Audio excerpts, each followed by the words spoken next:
Over there! There's one of them vermin! Leech!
Why the long face, Doctor?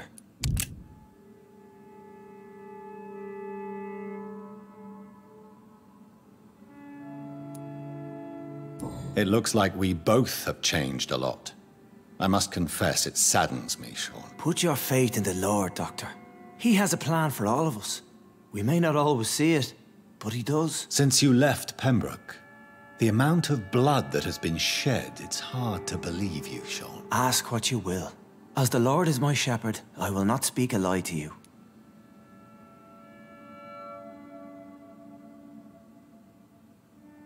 Why did you kill Miss Jones at the Pembroke Hospital? Killed old Harriet?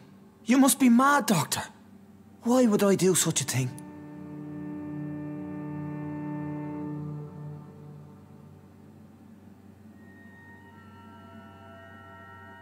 People have been murdered. I've seen the blood. I don't believe you can be trusted. Have a little faith, Doctor.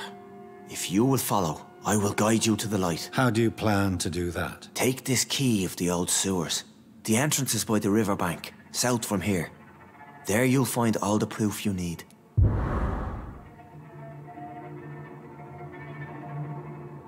I have to see for myself. But your sense of purpose and calm gives me some relief. I'll be here when you return.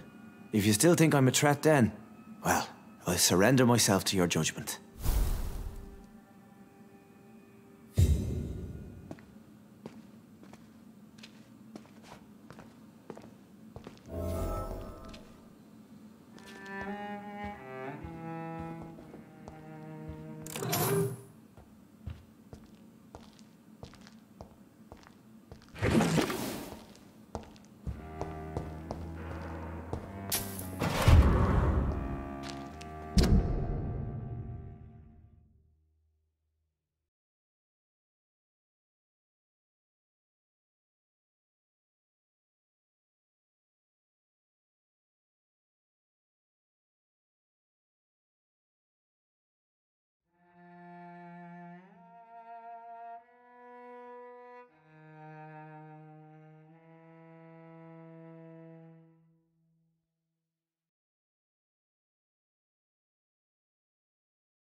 We shall have a good chat later, Dr. Reed.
Oh my God!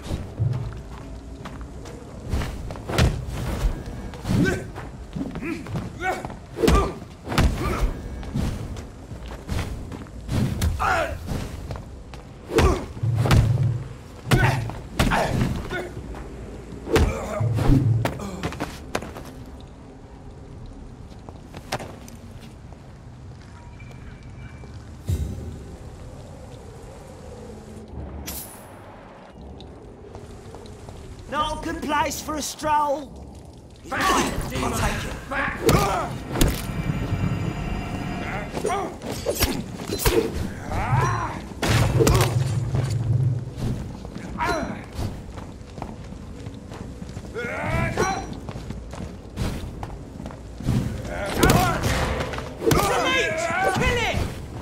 Murderous bastards!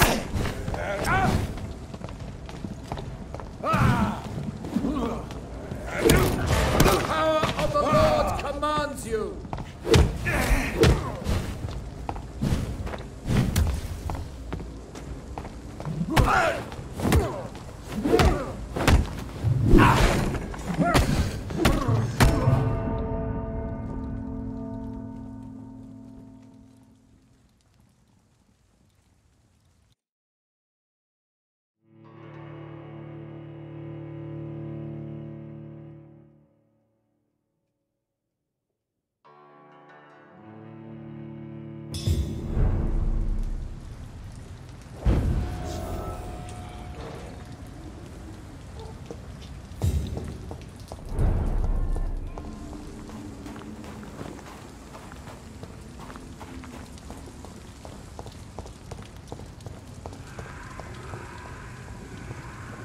Look at it!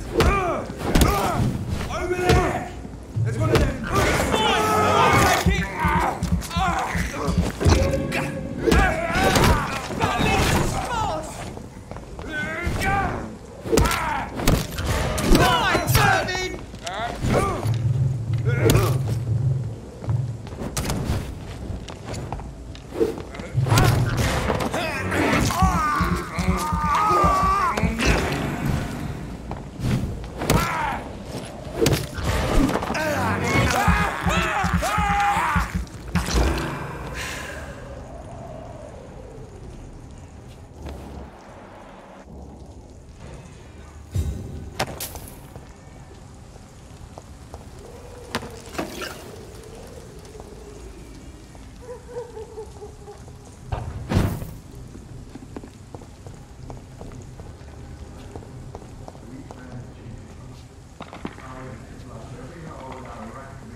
See them fancy clothes? This one's a top!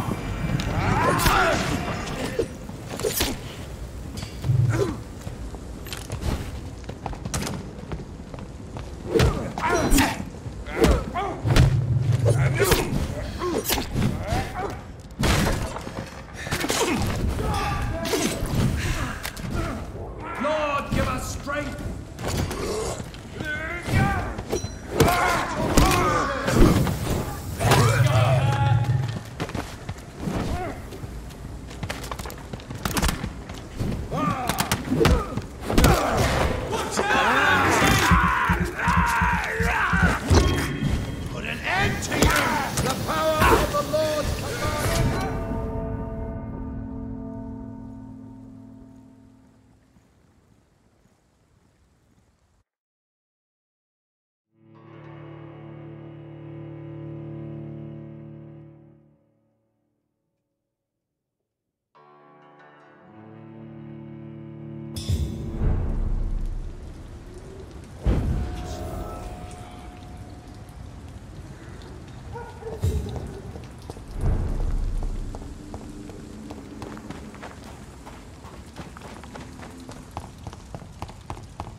Easy does it, boys.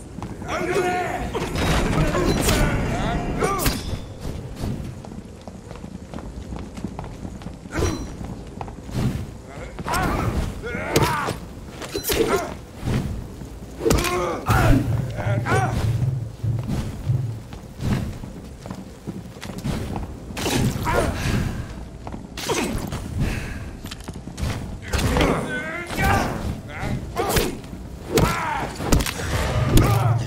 Murdering bastard! We have to stop it! Lord, give us strength!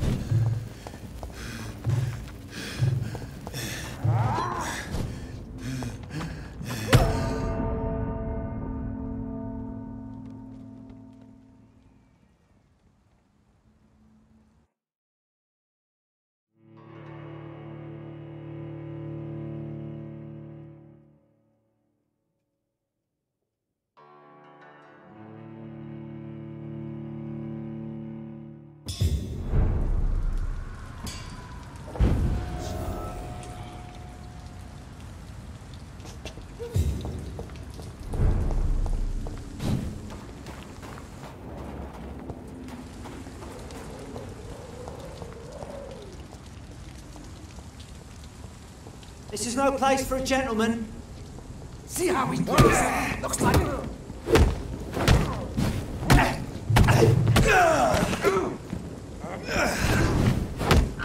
Die,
To each man his duty.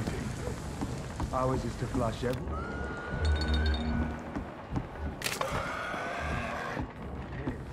The sword's solid. Means someone's serious about keeping people out. First place to look.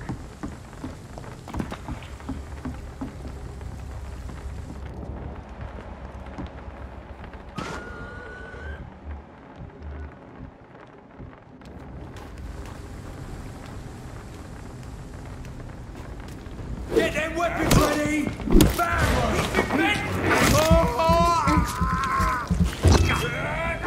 Roll back to the hell that spawned you! A big brothers!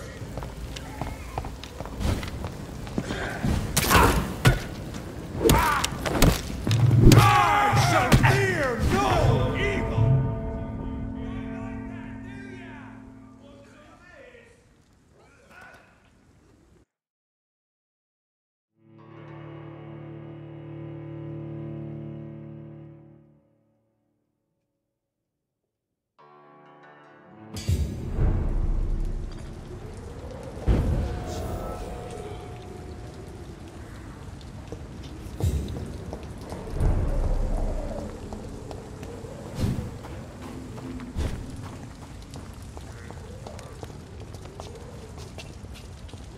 This is I shall fear no evil!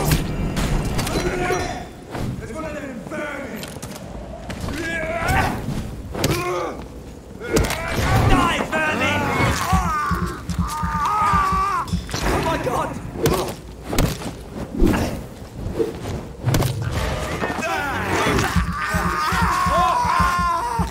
Killing bastard!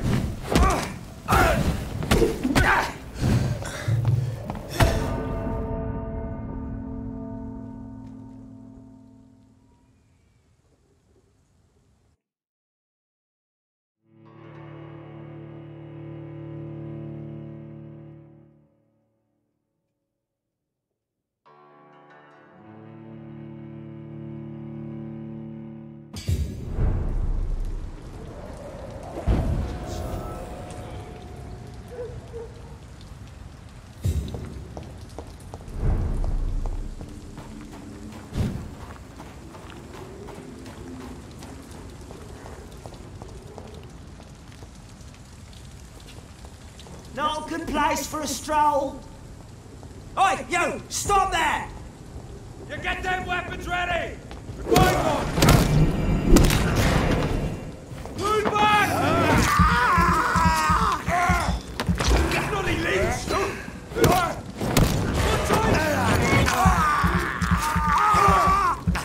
Murdering bastard!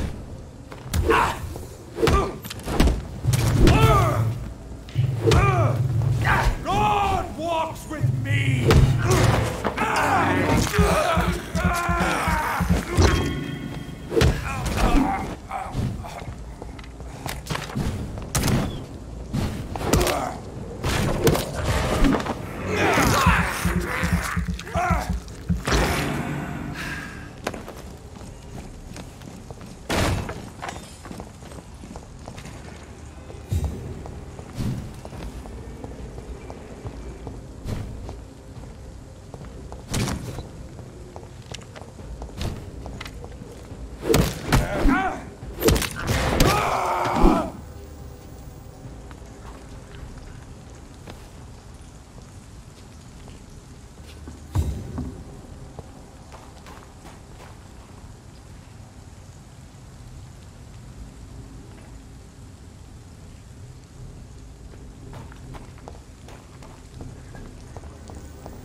darkest holes first. This door is solid.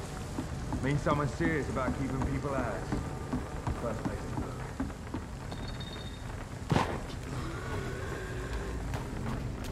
It's a leech!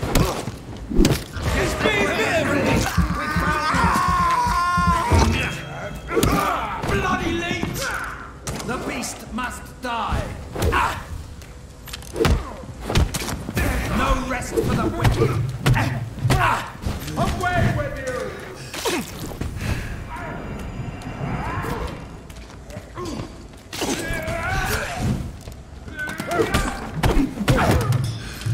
Lord, give us strength.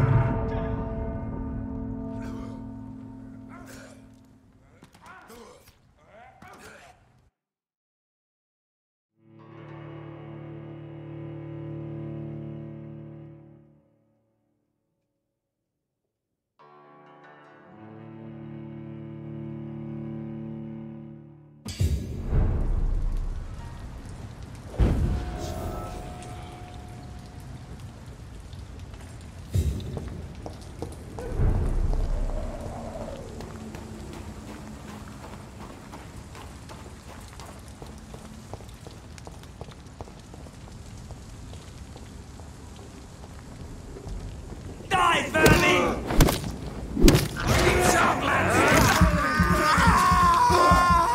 Bloody leech!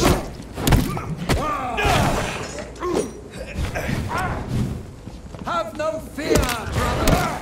Watch out! It's fast! God walks with me!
Over there!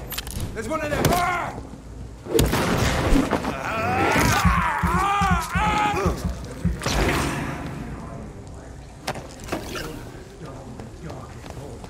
This door is solid.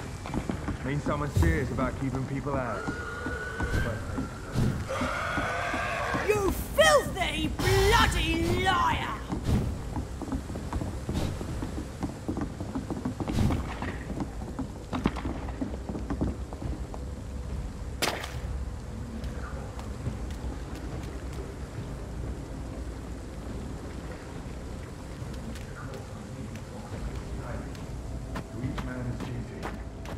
Ours is to flush every hole without a rat could be hiding in one. It's a leech! The beast must die!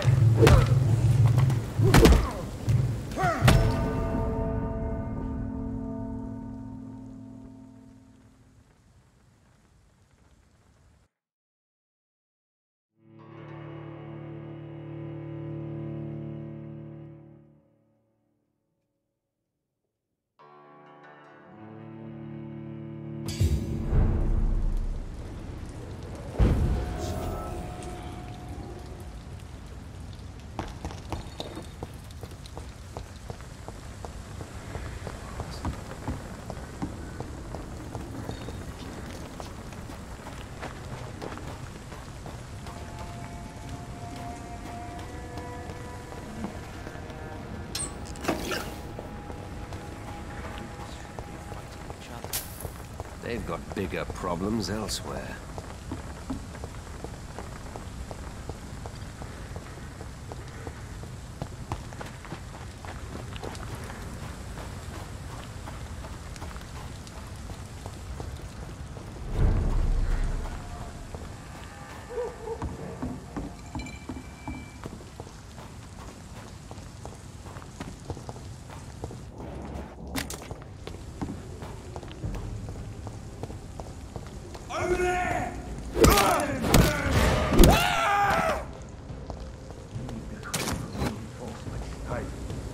each man his duty. Ours is to flush every day without rat to be hiding in places.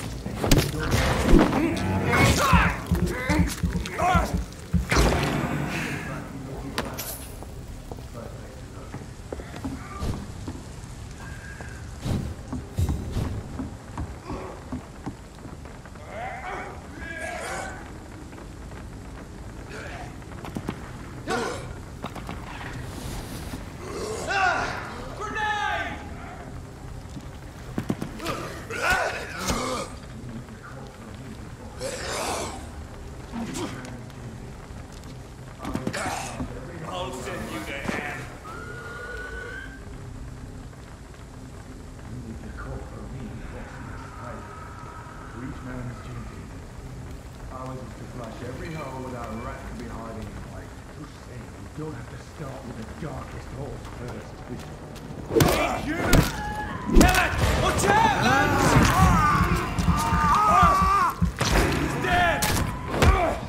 Leeward shall prevail!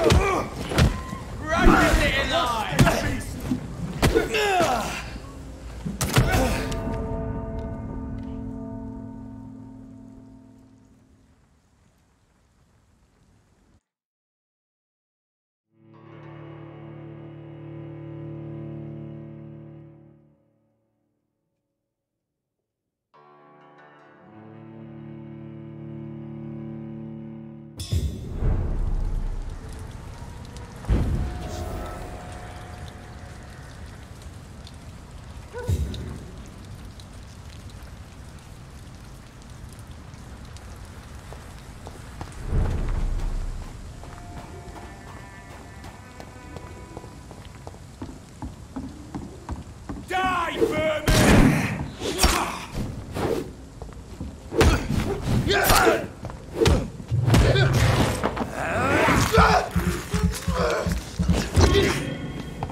There's safer places to be.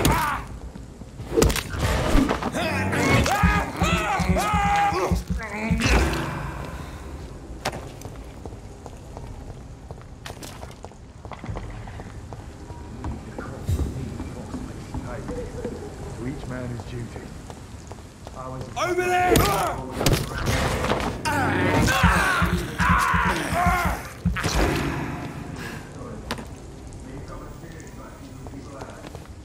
First place to look.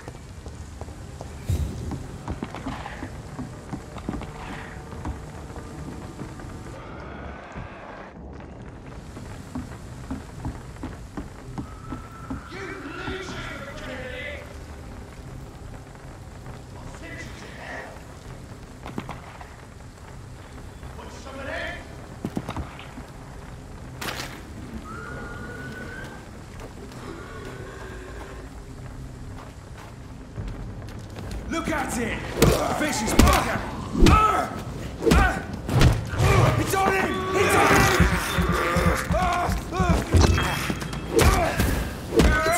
Christ, he's down!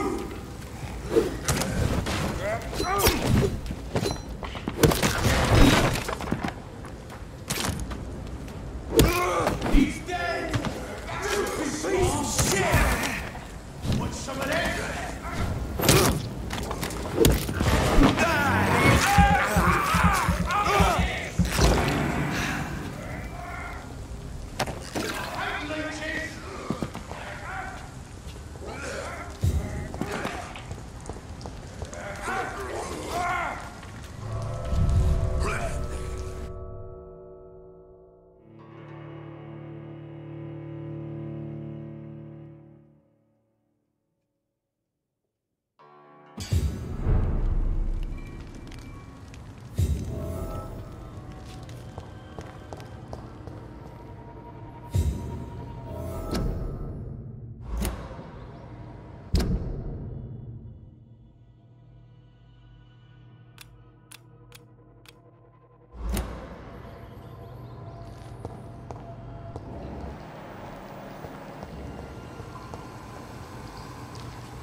That doesn't work.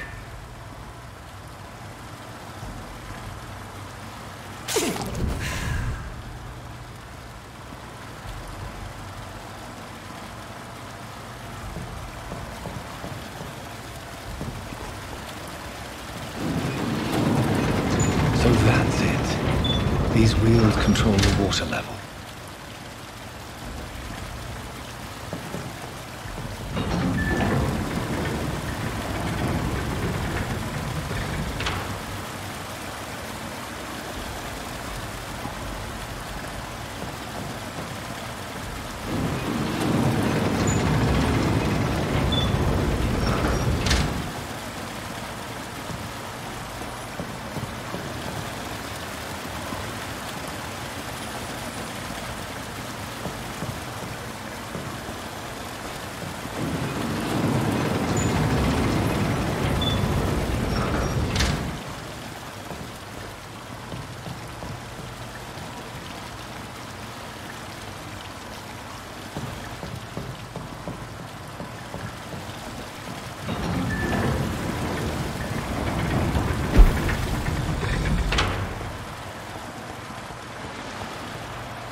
That doesn't work.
gate should shut properly now.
These maggots have escaped the wrath of Ascalon for too long.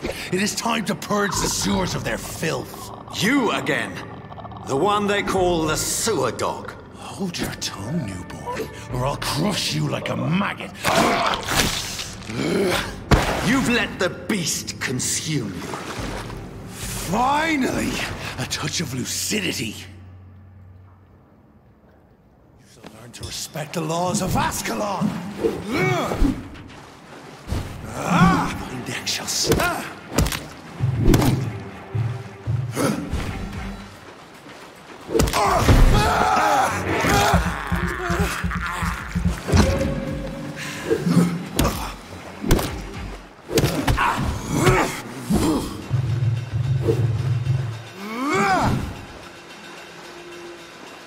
You dare challenge the dictates of Ascalon?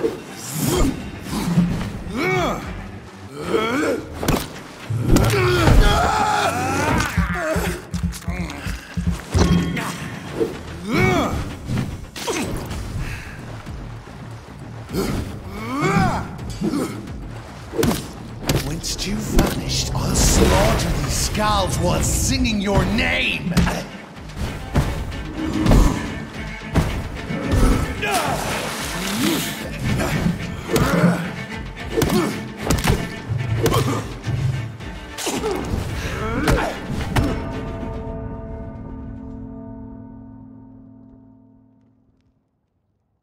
I am Fergal Ban.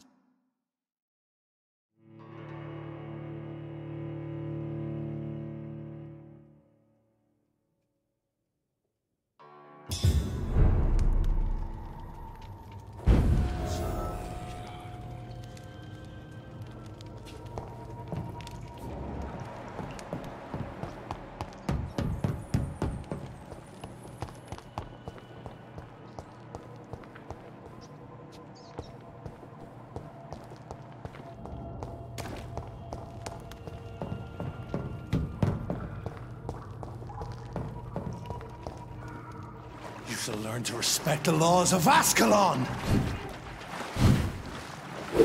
Your neck shall snap like a hare's brittle bones, newborn!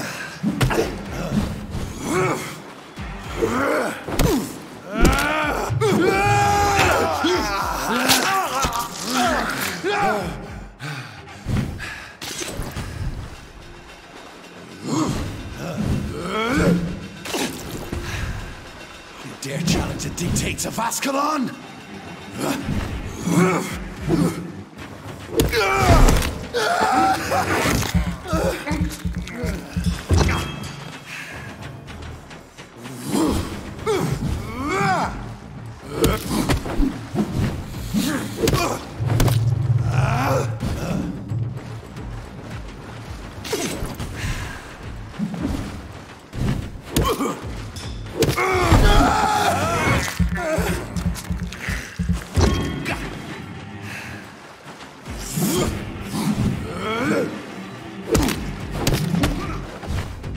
Whence you vanished, I'll slaughter these skulls while singing your name!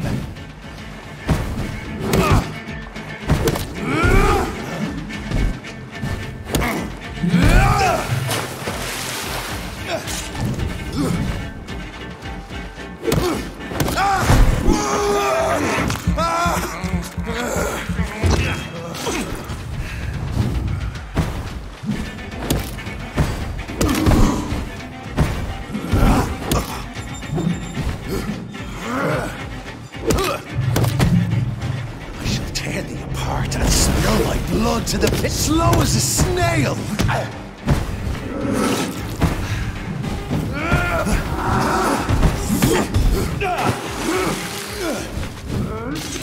Snap like a hare's brittle bones, newborn! I shall crush you.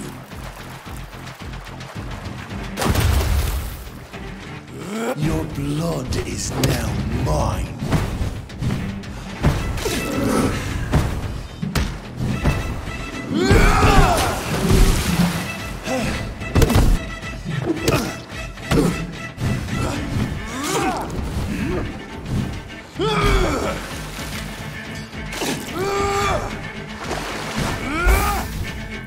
Down, stay down. Return to your apothecary and needles.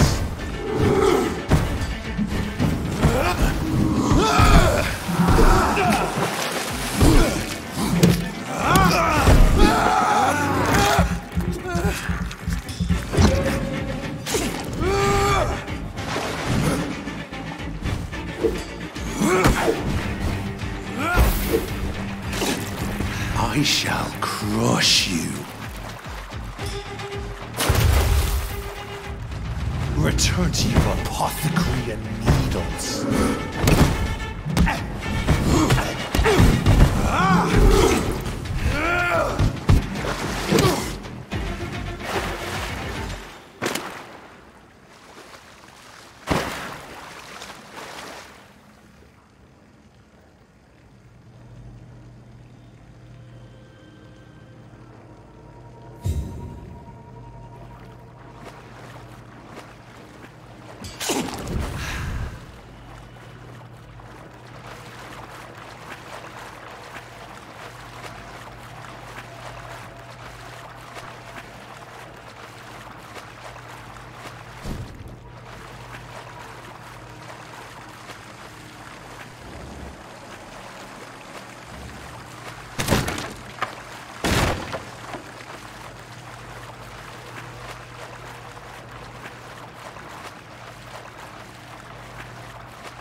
At least one skull escaped Virgil's wrath.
Drink now. Bless you, Bridget. This isn't the blood of a vampire, but it will quench your thirst.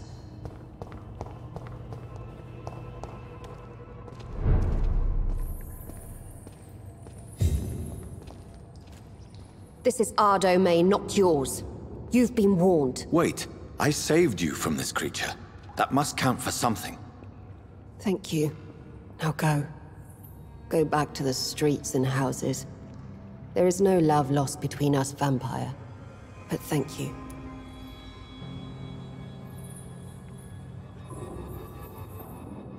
So you're the sewer dog I've been told about.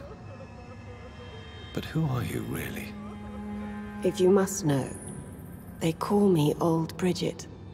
And this shelter is where we live. I'm Jonathan Reed. I'm a newborn Ekon. I'm afraid I'm not sure what's going on. I shall not bend a knee, young Ekon, but I sense your pain. Ask, and I will afford you my attention. Why was that creature after you? Virgil is the blunt instrument of the Ascalon Club. His masters would see us dead or turned into slaves if they had their way.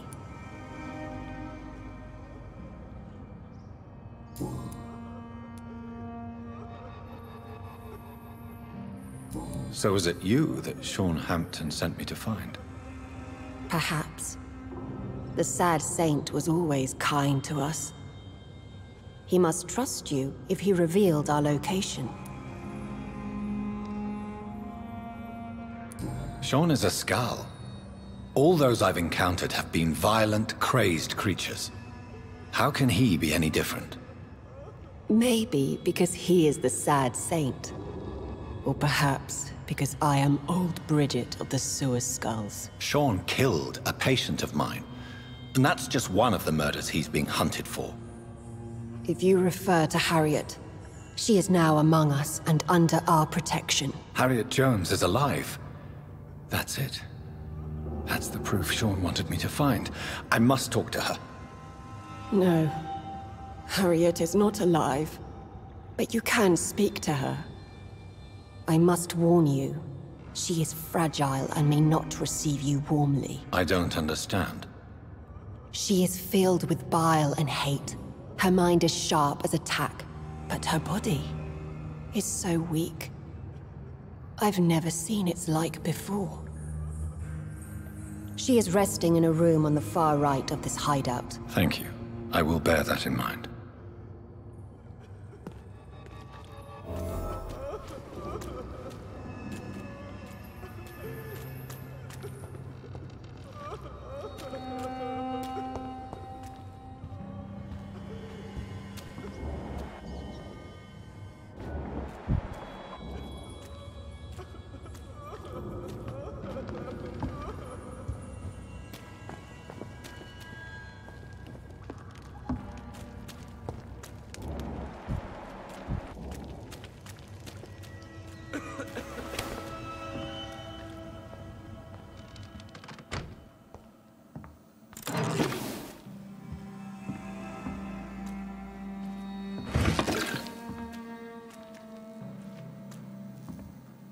Hello, Harriet.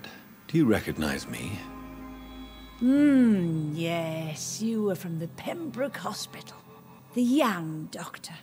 So full of secrets. I've so many questions I need to ask you, Harriet. If you would. I love questions. As for the answers, you may not like them. I have a question of the utmost importance to ask. Will you answer? Questions, questions, questions. The good doctor, always searching for answers. Do you remember what you did after leaving the hospital? Did you kill anyone? First, a question from me. You answer first. Very well then. What do you want to know? Are you like me? Are you also dead?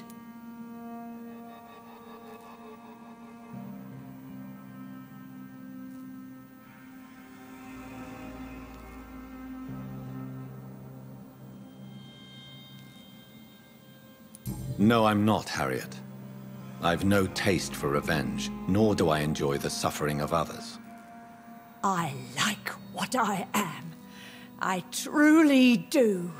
I relish the pain that courses through me. I know you fled the hospital with Sean Hampton. Did you or Sean kill anyone in your flight? Anyone? Try and remember. I will not lie. I wanted blood, and I wanted revenge, and Sean pulled me from it, brought me here instead. But the shadows heard my prayers. The shadows killed that bastard.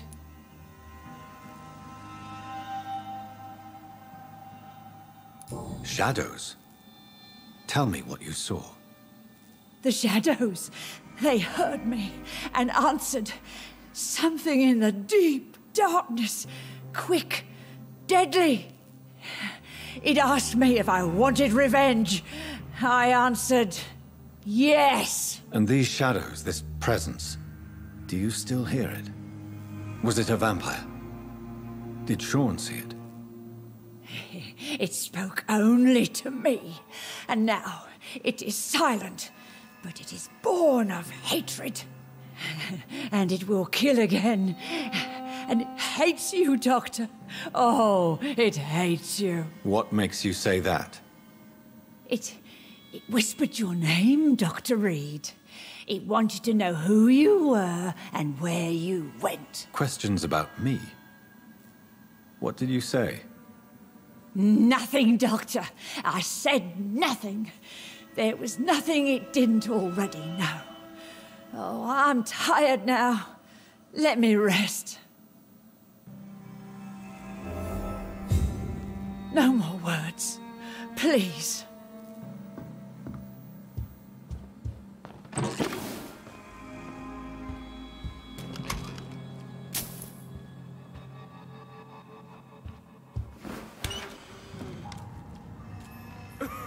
Have you found the answers you were looking for, young Ekon? There is too much left unanswered. So many questions. Get to know us. Spend time with us. And I may be willing to answer more questions.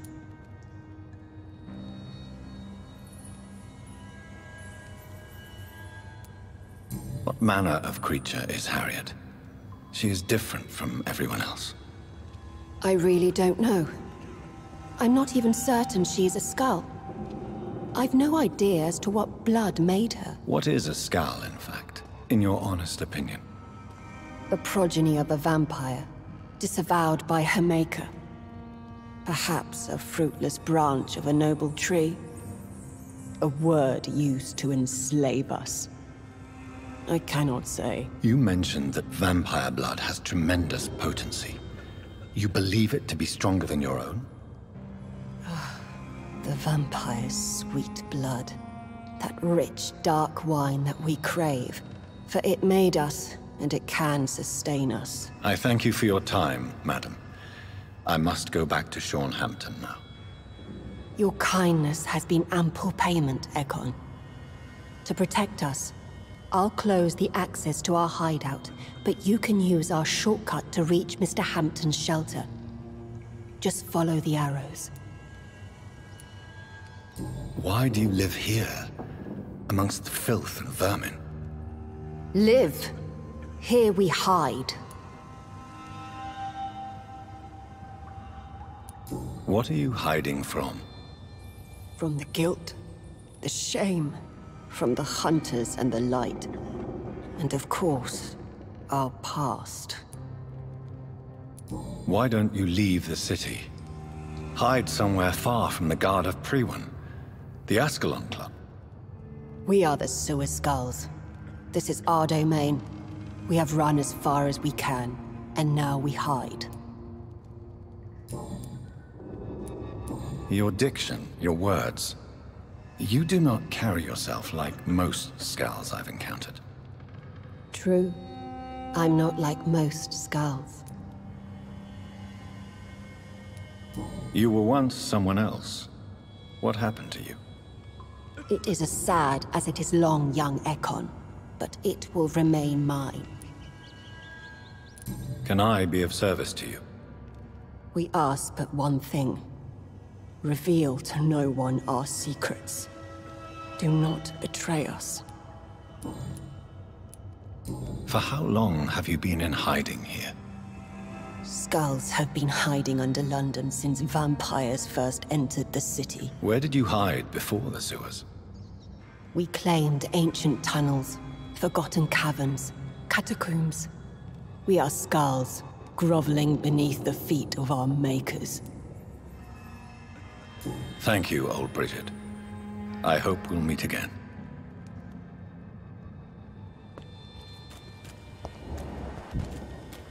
Your smell is enticing.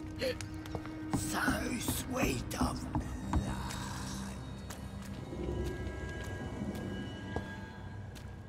Eternal gratitude for your protection, Master.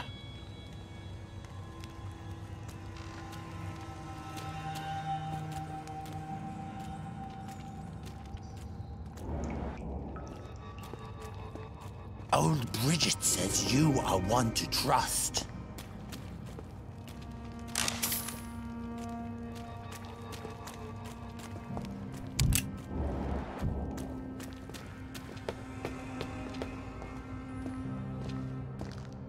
We're at your mercy.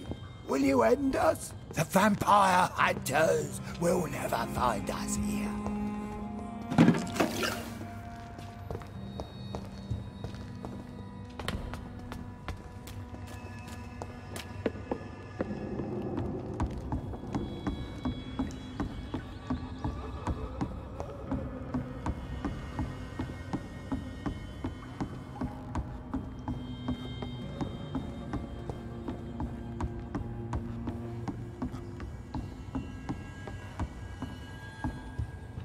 How is London? I've not seen beyond these walls in such a long time.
Bridget says you are one to trust.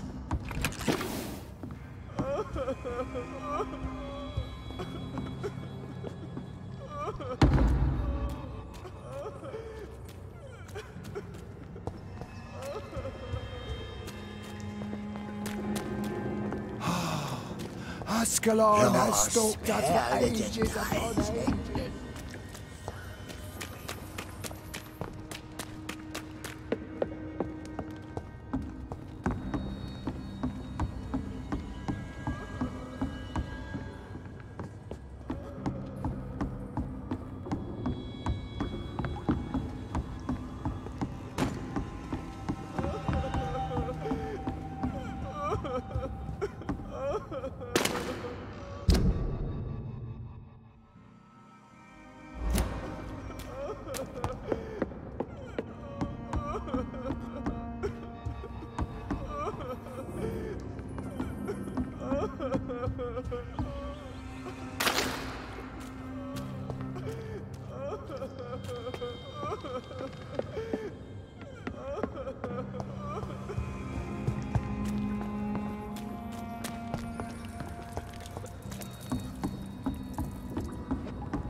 It's locked.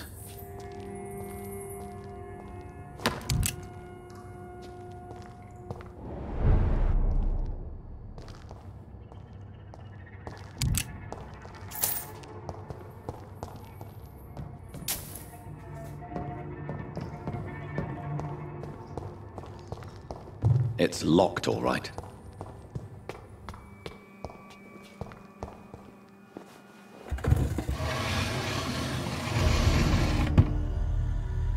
Welcome back, Dr. Reed.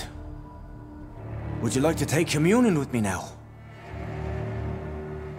Sean, are you eating raw flesh? It is the sacred flesh of the mortal lamb. Our Lord's bountiful transmutation for the sustenance of his believers.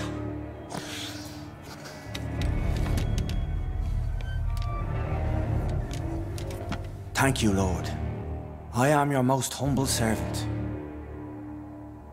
So, true to your word, you waited for my return. I told you, Dr. Reed, I was a man to be trusted. Did you have words with the poor Harriet?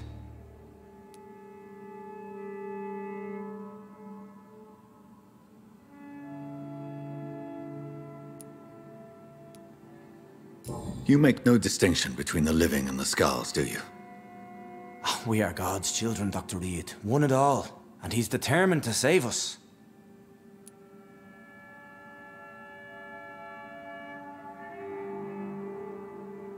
Harriet, Miss Jones, has been behaving in a most violent manner.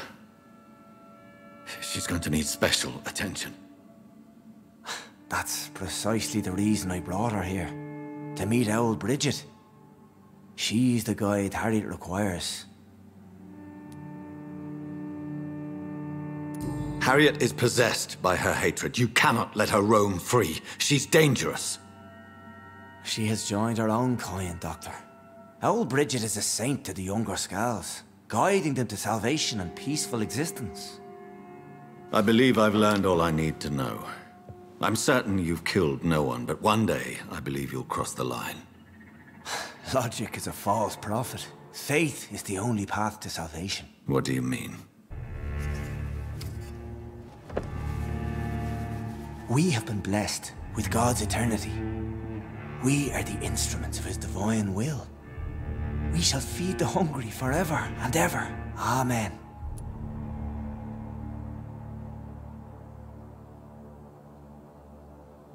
Let's simply agree that all are one and the same. In death, I mean. Give yourself over to God, Doctor. Expel your urges and kneel before the Lord in praise. These urges.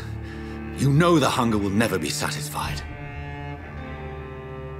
I've come to embrace the everlasting craving. I have sworn to feed only upon the flesh of the dead. It is now my sacrament. Take, eat. This is my body. So saith the Lord.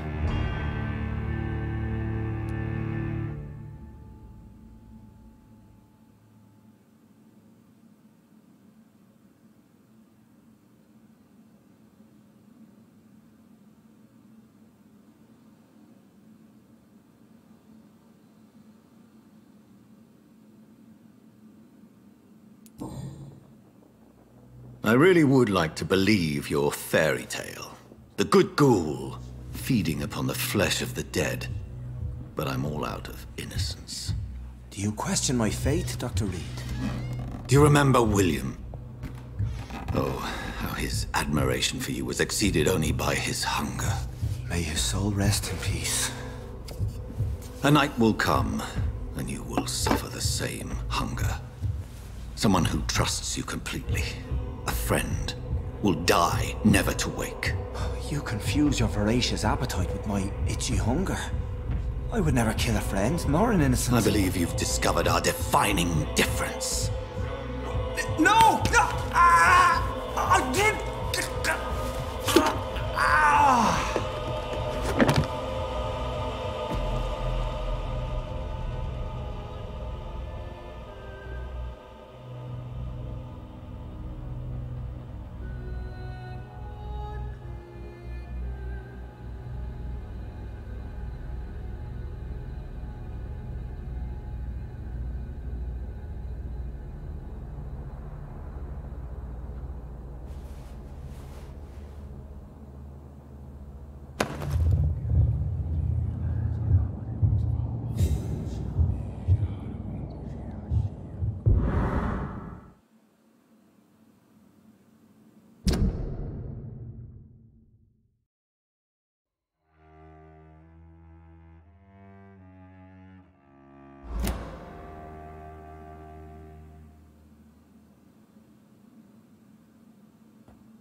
Another corpse thrown in the streets. Someone's playing a very sick game.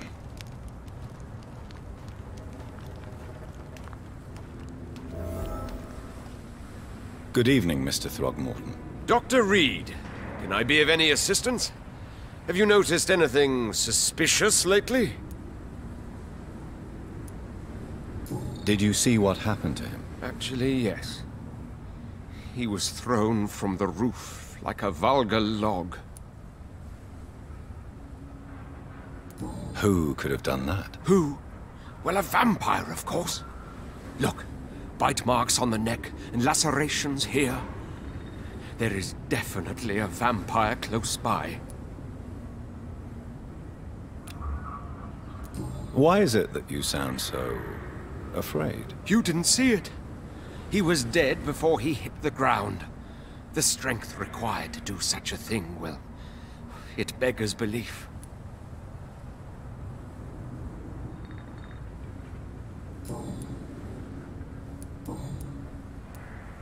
You've never faced, let alone killed, a vampire, Ichabod. You're a fraud. No, I'm not. I may embellish the truth concerning my achievements, but I'm totally dedicated to my quest. You have courage, Mr. Throgmorton. Perhaps that is all one requires to face the demons. Thank you, Dr. Reed. You'll see. One day I'll find and kill one of these monstrosities with my own 2 hands.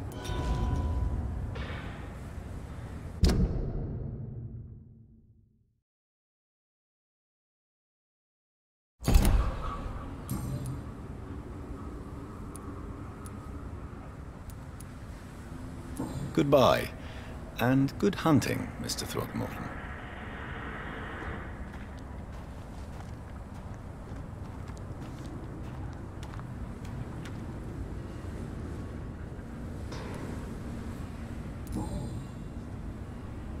I know this brooch. This is my mother's. A birthday gift from father.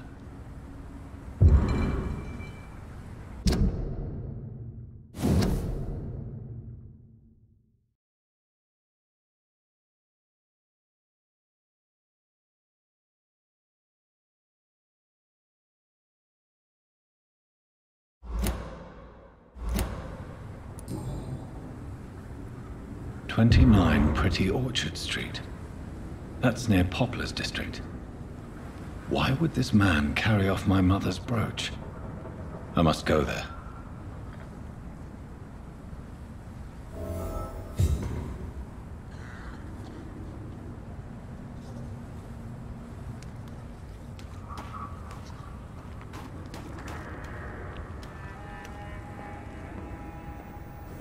It's locked.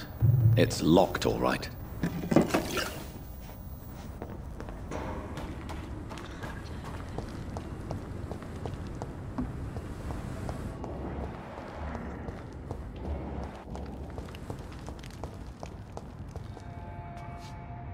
Good evening. I'm Dr. Reed. Do you need any help? Rest assured, I will help you, sir. Martin Nightingale, at your service. Please, take a look at my wares. Ha! Your merchandise. I don't really see anything worth having. No offense. None taken, sir. But please, I need to eat. Perhaps if you keep looking, you'd see something that takes your fancy. Show me what you have to offer then, Mr. Nightingale.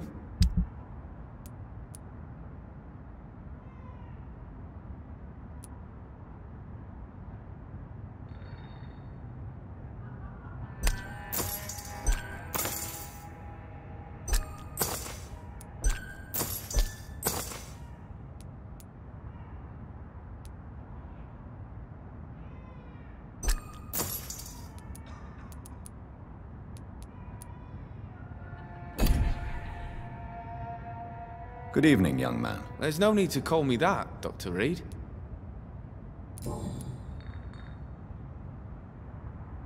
Let me be frank. You're as much of a businessman as I am a werewolf, right? Who the hell are you to question me? It's hard enough to stay clean when you don't have a place to sleep. I'm doing my best here. I meant no offense, Mr. Nightingale. I was merely pointing out the fact that you're unlikely to survive long if you continue wandering this path. And what should I do then, sir? Should I join the Wet Boot Boys like so many others? No thanks. I'd rather be a bad seller than a dead gang member.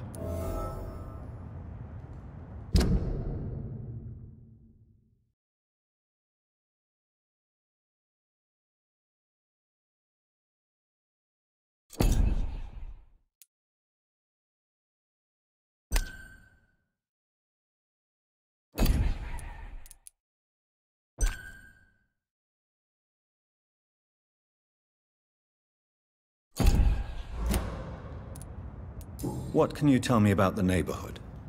Have you got any friends around these parts? Not really. Miss Gillingham smiles and says kind words, but I know she's lost her marbles, especially since her son died. Tell me about this crazy woman. Madness is often mistaken for other conditions. The poor woman's mad, all right. Kind and all, but she has so much trouble remembering things. She's taken me for a son more than once.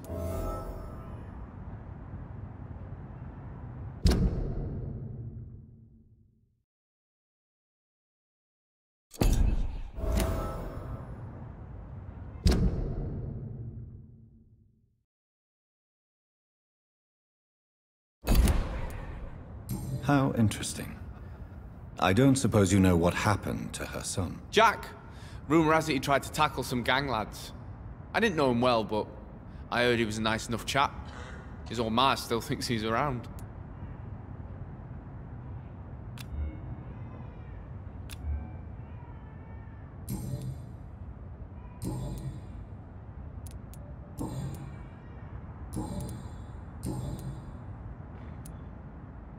Why not try seeking help instead of peddling your wares?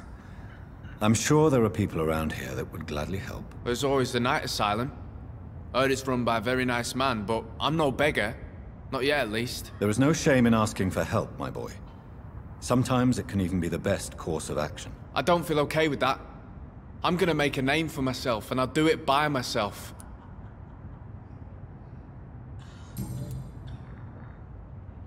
Goodbye.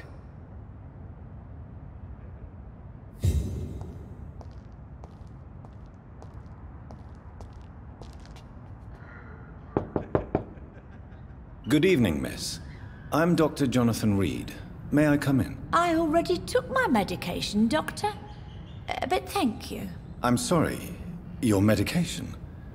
Have we met before? Don't tease me like that, Jack. Sorry, what? I think I should come in, miss. I'd like to check if everything is okay, what with the epidemic spreading across London. An epidemic, you say? How terrible. I had no idea. But where are my manners? Please do come in, Doctor. You are a doctor, yes?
Dr. Tippets.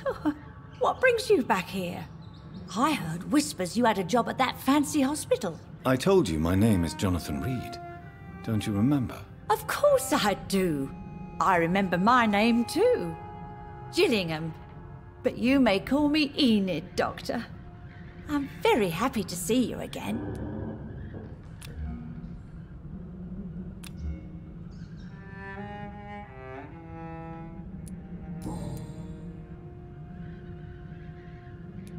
What can you tell me about this part of town? Oh no, I don't gossip.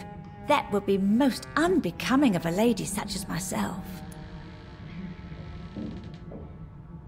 Who are the more influential figures on the docks?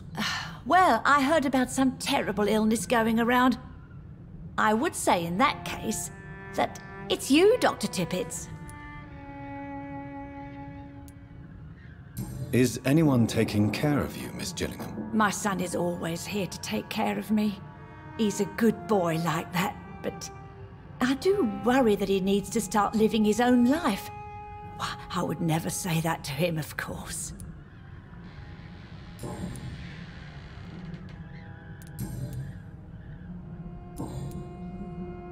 Goodbye, Miss Gillingham.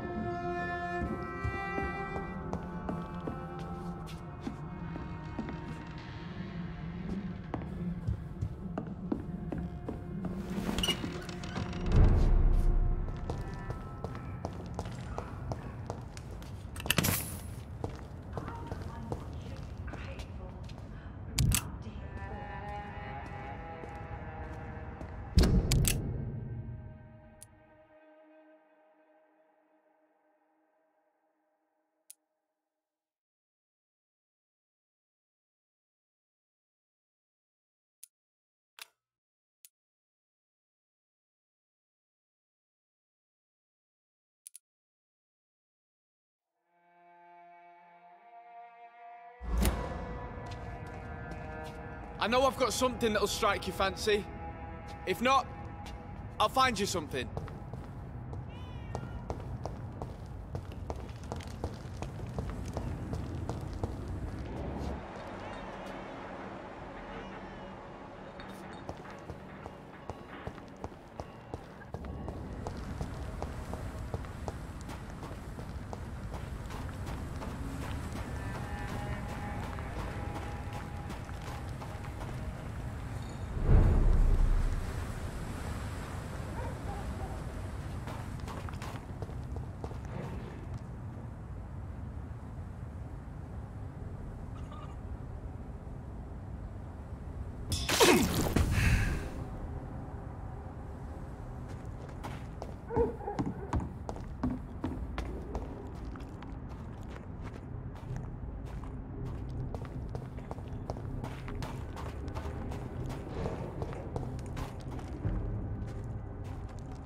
Sorry, sir. No admittance. Last warning's over there!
Ain't safe here for it. Over there!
I'll take it. Kill it all you deserve! Burn it, boys! Fight for this! Want some of this?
Best turn around if I were you. It ain't human! Kill it!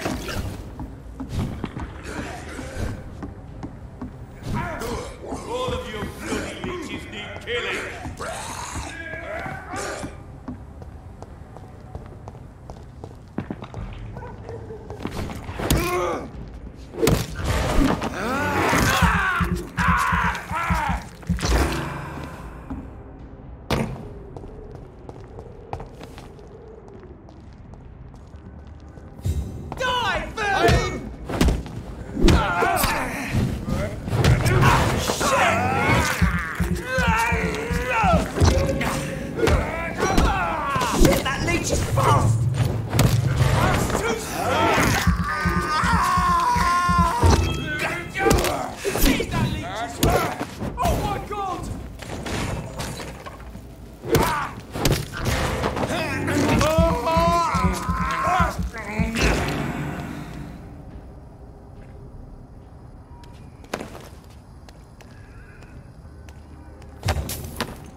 I haven't seen young Sean around for a while.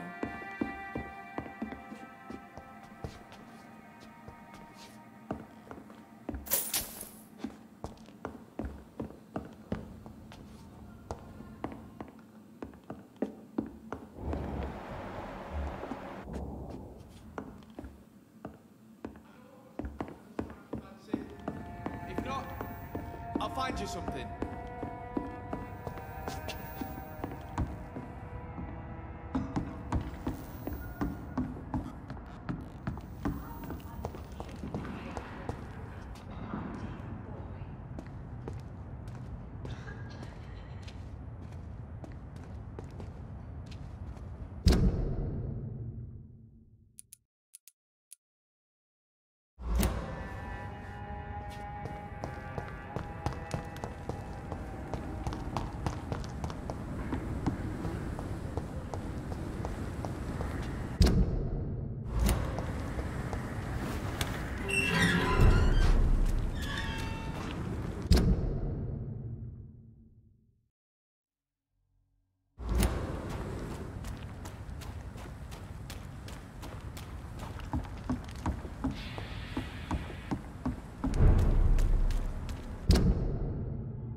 better go home, sir.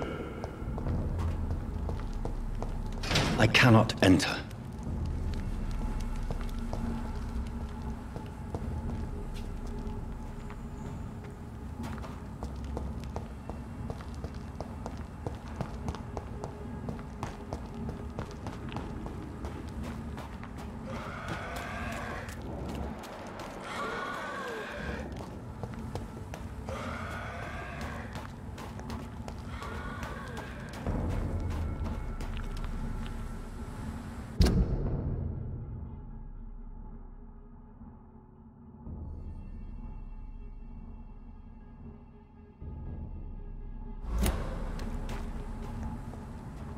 I'd step to Oh my, vermin! Kill it all you deserve!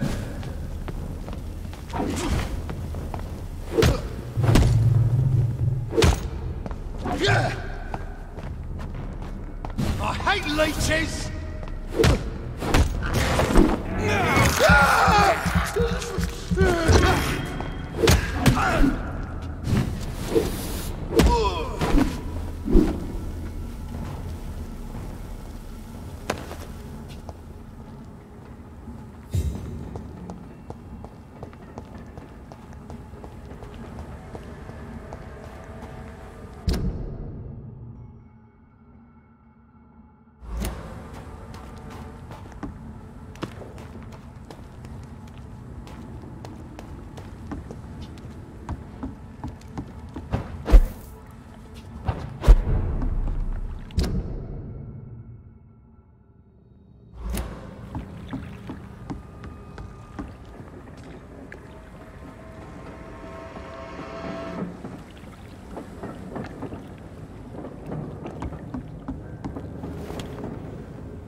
Someone's playing a right strange game. And I'm gonna find out who.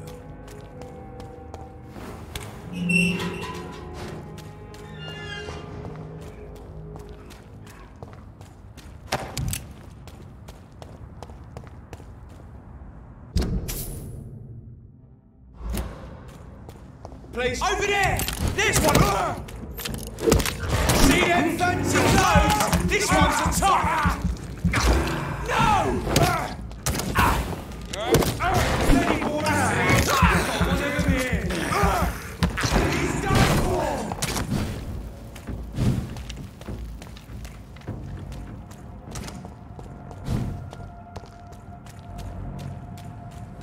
It's a leech! Kill it!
sir. I can't let you through.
It's locked, all right.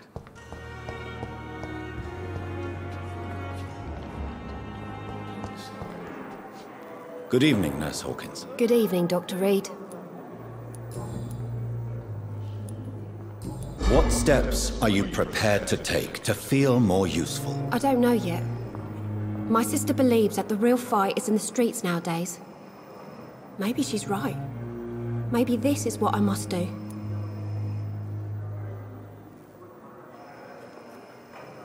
And what about Milton Hooks?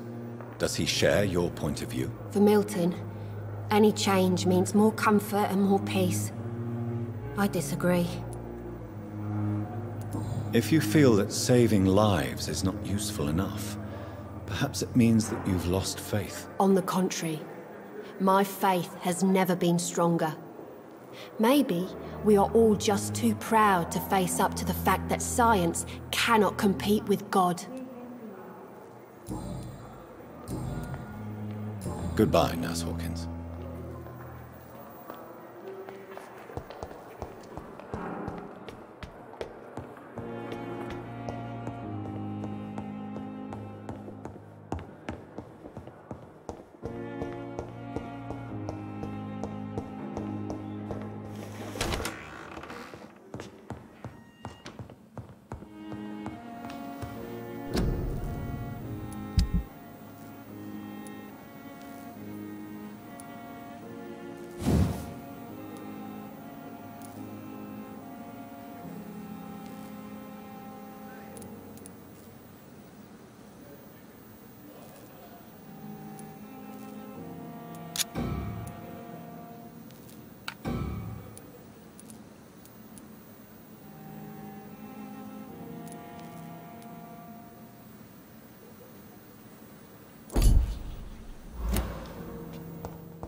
Daily routine.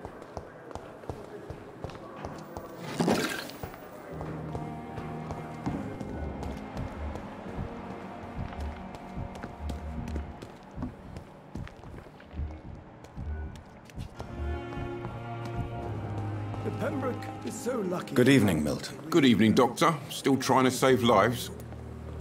I'd like to see your goods. Wise choice, Dr. Reed.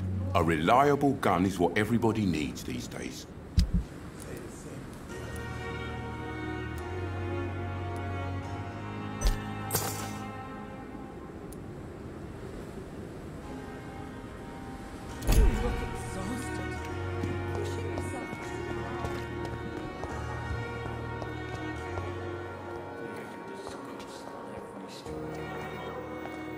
Good evening, miss. I'm Dr. Reed, the new surgeon at the Pembroke Hospital.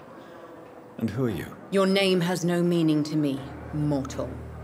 You're nothing but dust blown by the winds of eternity. I beg your pardon? What are you begging for, mortal? My clemency? Well, tonight maybe I'm inclined to mercy. You'll never forget the night you met Thelma Howcroft. You keep calling me mortal. Why is that? And if I'm mortal, what are you? Well, Dr. Reed, if you must know, I'm a vampire.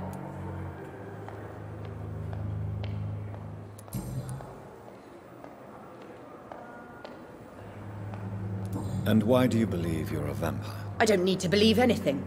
It is what I am. It is what I feel within this hollow shell of flesh. Please, describe to me how you feel. What is it like to be a vampire? I can hear my body crumble from the inside as my flesh cracks and fades. I sense the last pulse of postulant blood within my drying veins. I need new blood. I see. Have you ever heard of Cotard syndrome, Miss Howcroft? Never. It's a mental illness discovered by a French neurologist named Jules Cotard. The affected patients are delusional. They believe that they are putrefying, that they are dead, a ghost or a ghoul, or in your case, a vampire. Delusional, you say? Oh, sad and petty mortal. You can't even begin to understand the concept of immortality. And you think it is I who am delusional.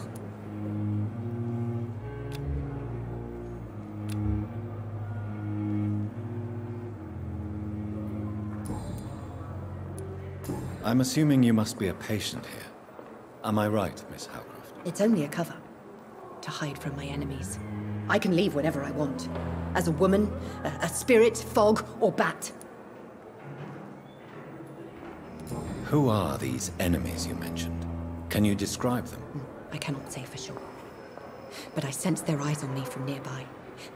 I feel them watching me every time I visit the garden near the morgue. The staff here are not your enemy.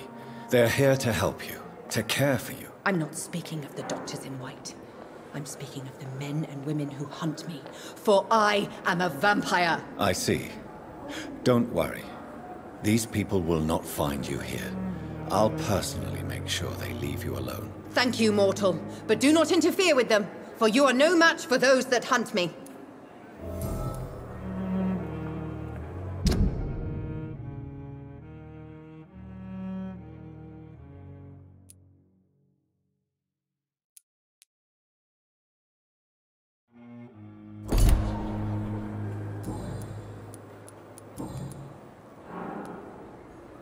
Who are you really, Miss Howcroft? I mean, apart from being a vampire. Is that not enough for you, puny mortal? What do you require? Proof of my powers? I'm curious to know who you were before becoming a vampire. No, such a long time ago, I don't remember. Centuries of unholy life can have strange effects on one's minds, you see? I'll leave you, Mistress of the Dark, to your nocturnal activities.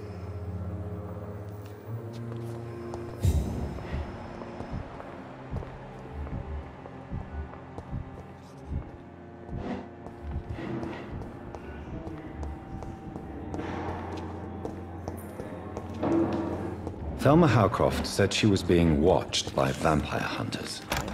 Where are they hiding? I should investigate. I managed to arrange to have you buried in the same mass grave as your wife. I hope that might help.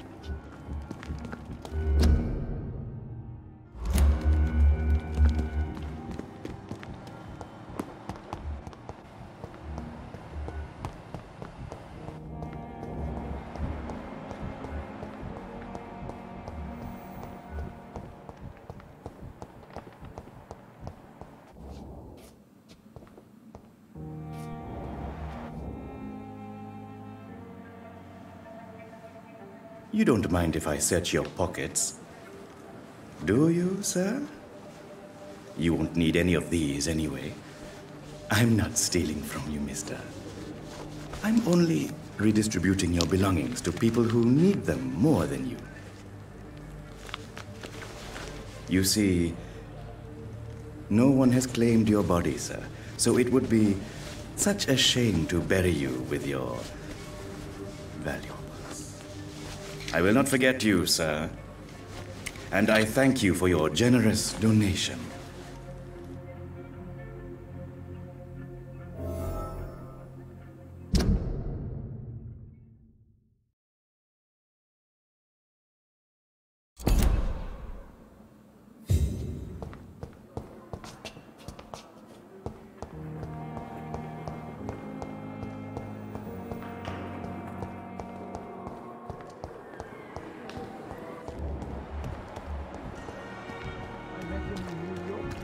If only there were more of us.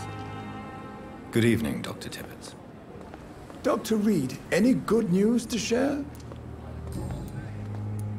Corcoran, I want you to tell me about Mr. Connor. How did he die? What happened? He was my patient. He died because of my mistake. That's the blunt truth.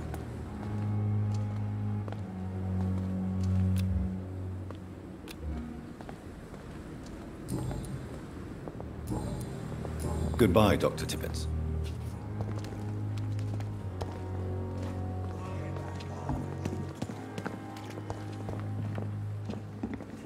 Good evening, Nurse Brannigan. Good evening, Doctor. Goodbye, Nurse. Call me if you need assistance.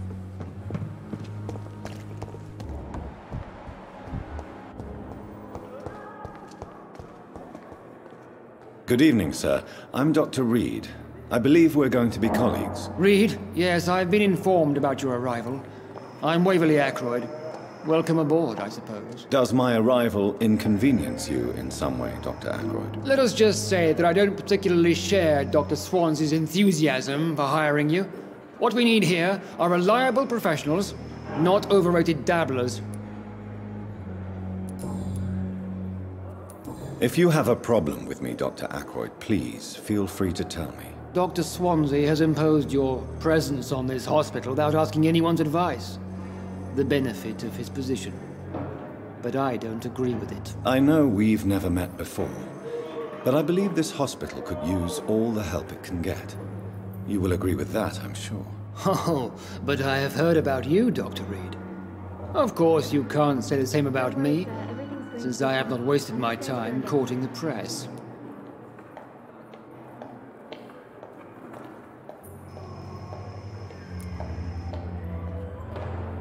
Aren't you too old for such jealousy? It really won't do you any good, you know. Don't be ridiculous, Dr. Reed. A simple glance is enough for me to know you have nothing for me to envy.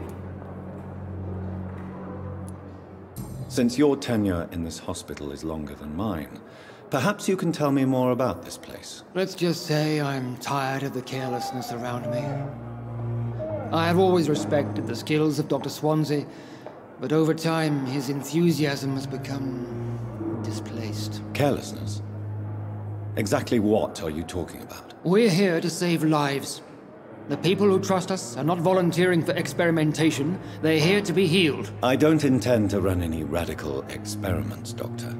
Even if I, as any good practitioner should, express an interest in pushing the boundaries of medical research. Modern medical methods were created through audacity and ego.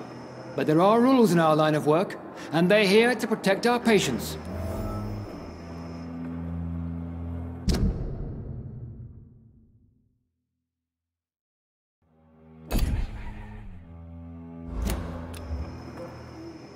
Do you need my assistance? Don't be ridiculous. I'm capable of dealing with this myself. I've just not taken the time to do so. Then you are lucky that I have taken the time to do so.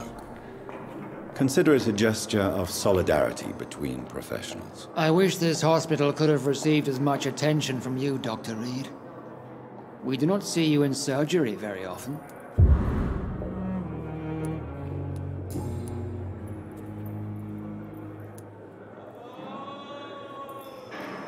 I don't know what you've heard about me, but I have already proved my value as a practitioner. I don't question your skills, Dr. Reed, but your motive. Is it money, fame, or are you truly dedicated? And what exactly is that supposed to mean? I served in the war just like you. But unlike you, I did not use the wounded to play the modern sorcerer. Be careful what you insinuate, Dr. Ackroyd. I only want you to admit you used those men to improve your theories.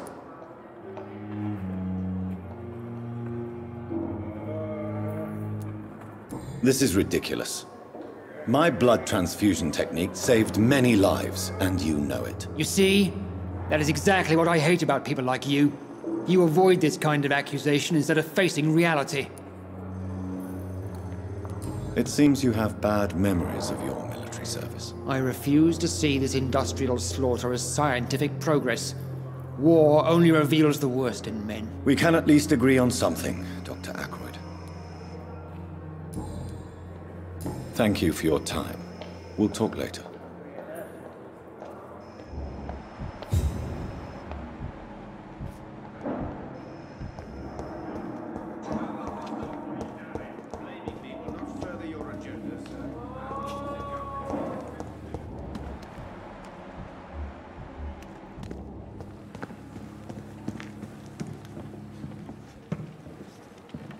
It's locked, all right.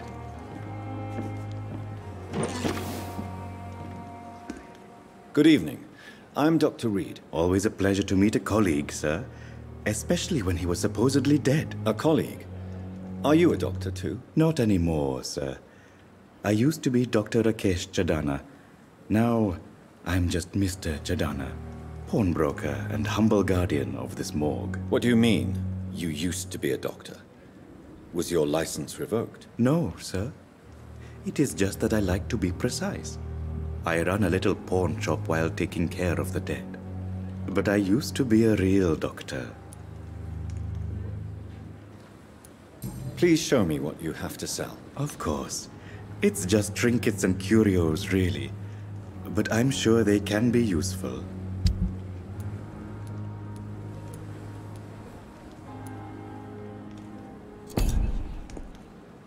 Good evening, Dr. Reed. Such a pleasure to see you again.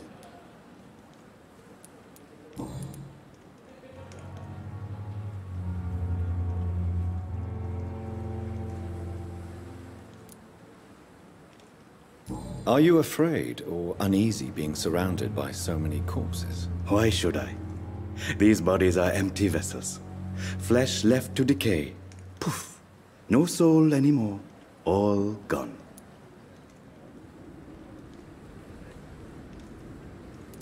How did you get this job? After I left the army, I worked as an undertaker down by the docks.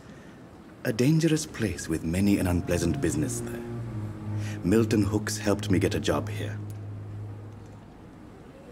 An interesting point of view. And quite an exotic one, too. Most people fear, or at least have a respect, for dead flesh. Sir, as a medic during the war, I learned to face my death and the death of others. It's the pain we have to tame, not death itself.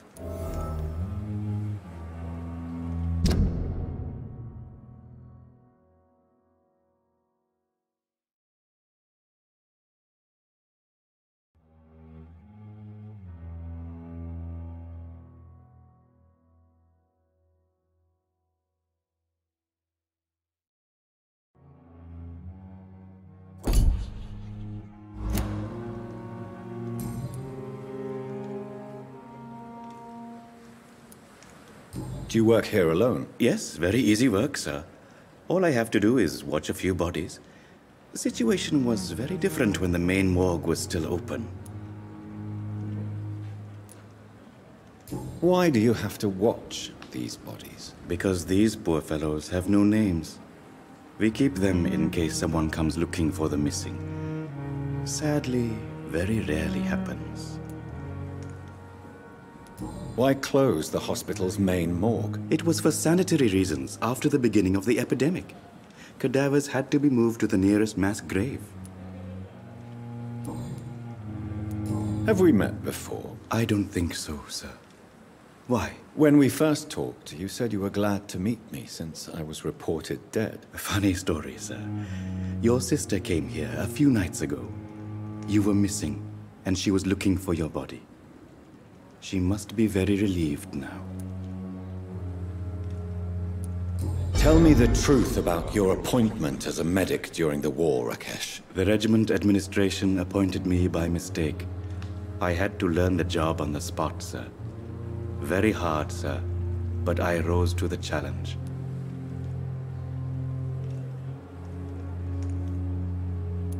You can't impersonate a doctor. You can't improvise a medical education.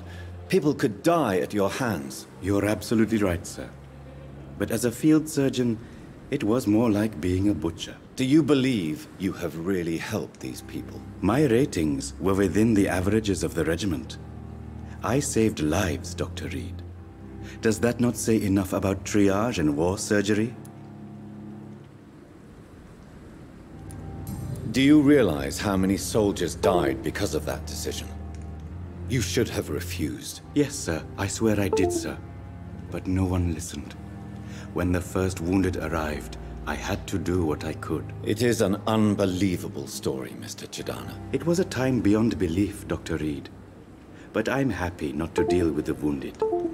I prefer caring for the dead now.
A pawnbroker?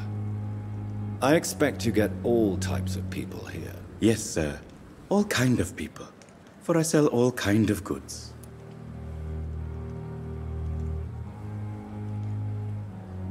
Who comes here to trade with you? It's very unhygienic, even unsafe. Diseases can spread. For the customers, for the hospital. I'm very cautious, sir. I've been a doctor, remember? And all my clients are good people. In fact, I think I only know good people. What kind of goods? With the quarantine, it's not always easy to buy things. So I trade, I exchange. Some people sell, some others buy. I like to help.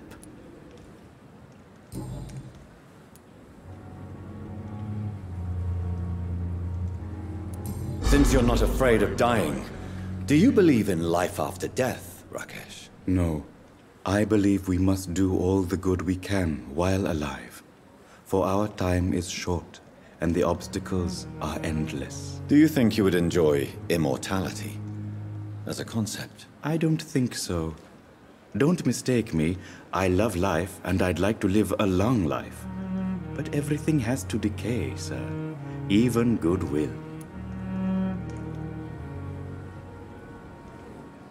So you're ready to die?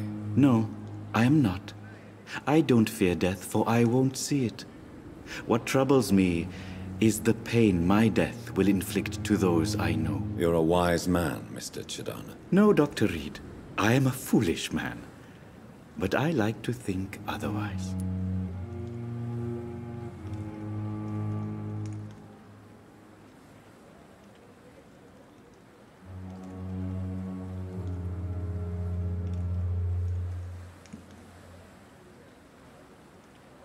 Do you really believe goodwill cannot last? As I said, sir, everything decays. If I was to never die, goodness, I would be bored or worse.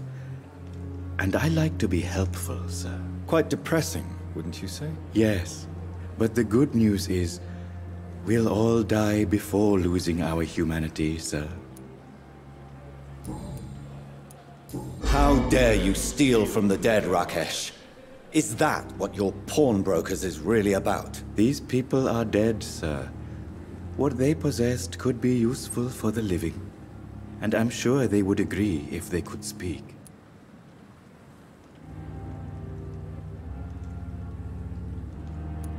Whatever your motives, you're making money by stealing from the dead. Dr. Swansea should be informed. No offense, sir, but Dr. Swansea is one of my customers. As I told you, I like to help people, and everybody needs help from time to time.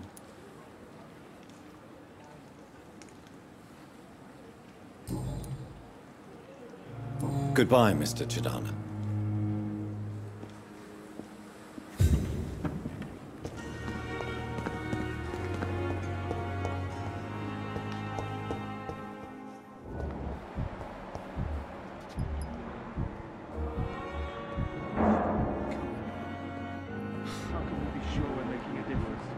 Children, Ellen. As for me...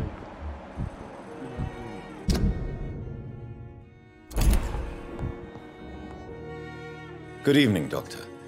I believe we're going to be working together. Dr. Reed. Dr. Swansea informed us of your arrival, but I could not dare to believe we'd have such good fortune. Such an honor, sir. Thank you. And you are? I am Thoreau Strickland, Dr. Thoreau Strickland. I'm a great admirer of your work, Dr. Reed.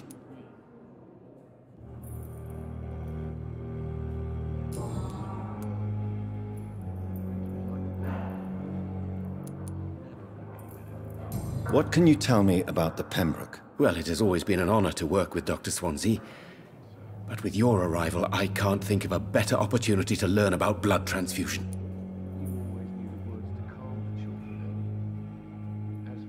Do you need help with anything in particular? Well, yes, maybe. I'm waiting for a batch of products I ordered for my personal research, yet my supplier seems to have vanished. Do you want me to play the errand boy for you? Oh no, Dr. Reed. But if you went personally to his shop, what with your reputation and all, he wouldn't dare to refuse the products I need. I see. Well, give me the address, for I may pass by if I have time.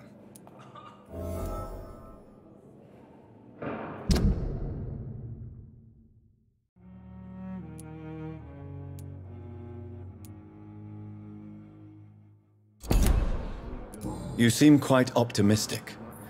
It's a rare and precious attitude in these difficult times. I'm convinced that this epidemic is a test of endurance and dedication for us men of science. Questions remain about our capacity to resolve the situation. True. Last summer, during the first wave of the epidemic, I used to joke with Milton about the extra work. We're not smiling now.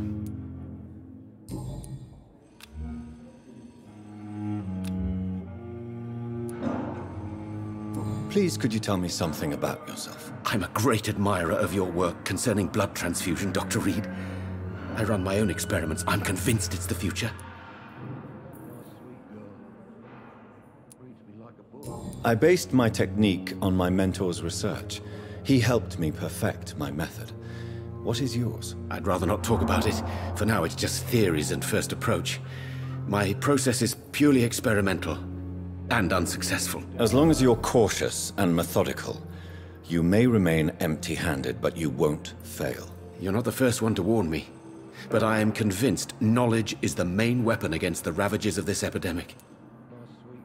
What made you choose to be a doctor? I'm not ashamed to admit you and your work have inspired me. I am honored to have the opportunity to work by your side.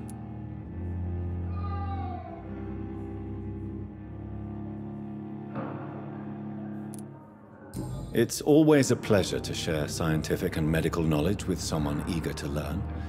I'll be glad to help you if I can. This epidemic may be the century's most terrible disaster, but I'm convinced that we, as doctors, are the only ones able to defeat it.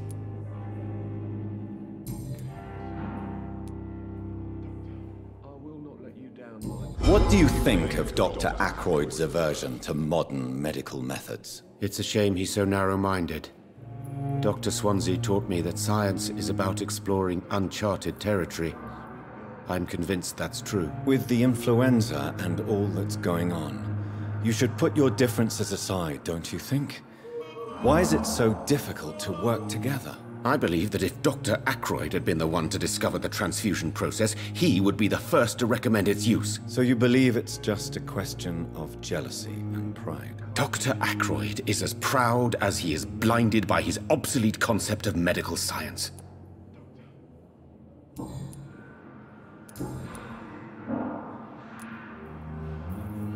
Tell me, Thoreau, what's the real cause of your dislike for Dr. Ackroyd? He refuses to admit that your blood transfusion technique is the only way to save Mr. Fiddick. I'm convinced we must use it. What Dr. Ackroyd really said is that you lack the skill to perform this operation efficiently. Is there anything you have to say about this? It's a false conceit. Dr. Ackroyd secretly envies your reputation. His jealousy blinds him. I'm not the real target here. Tell me more about your willingness to experiment with new medical techniques. Harvey Fiddick is a patient suffering from a severe injury that could cripple him if not treated correctly. I'm convinced your blood transfusion technique could help him. What is it you really want? To save him, or to prove your point? Fair question. I want nothing but to save my patient, Dr. Reed. Especially since I know Mr. Fiddick's story.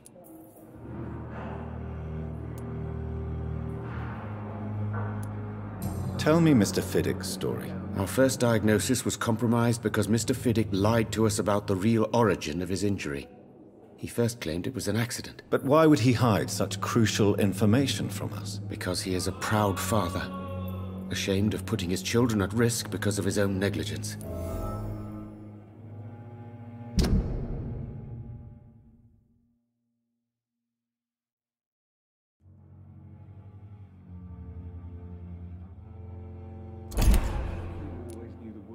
This personal involvement could also appear to be a lack of impartiality. You must know that a good surgeon must remain neutral. I agree. But that does not excuse Dr. Ackroyd's behavior, a man who did not even take time to converse with his patient. Do you think keeping his distance was a mistake? All I know is that I'm taking care of human beings with desires, hopes, and fears. Not some biological machine comprised of blood, bones, and flesh.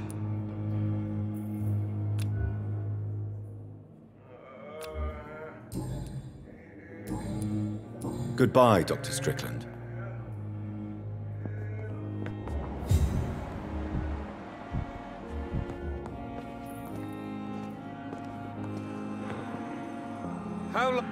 Good evening, Mr. Fiddick. Good evening, Dr. Reed. Any news about my operation?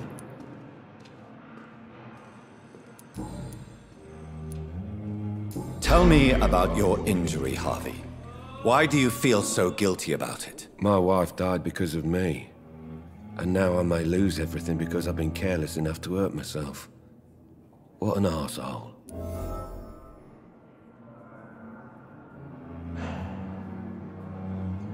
You can't hold yourself responsible for your injury, Mr. Fiddick. Unless you tried to hurt yourself. Of course I didn't hurt myself. But I can't work until my arm is fixed. My children need to eat, Doctor. How could your job be responsible for your wife's death? I was working a double. She went out to bring me a hot meal and got caught in a German bomb raid. Tell me more about the death of your wife, Harvey. 1915. I was in the army, building workshops for the Royal Flying Corps. Helen was happy I wasn't sent to the front. What happened? The Germans sent Zeppelins to bomb the construction site, but they missed their target. My wife was bringing my dinner when the bombs fell. I'm sorry for your loss. So many died during the bombings. I served in France and witnessed the carnage there. I would like to say that she didn't suffer.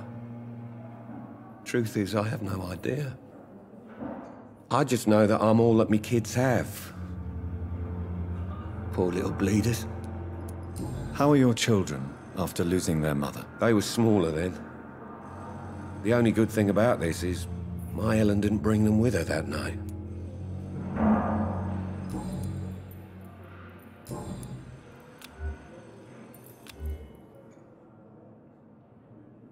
Is there anything else that's bothering you? Can I help in any way? Really? Why has no one else asked me that since I got here? I thought I was in a hospital. Unfortunately, you are not the only person who needs help. And complaining about it won't do you any good. Well, perhaps you're right, Dr. Reed. I'm sure if me missus was still alive, she wouldn't be happy with me going on like this.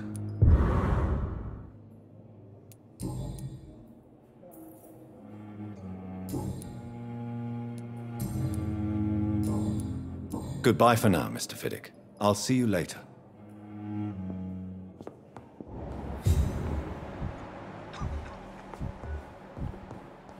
I will not let you down, Michael. I'm quite busy right now, Dr. Reed.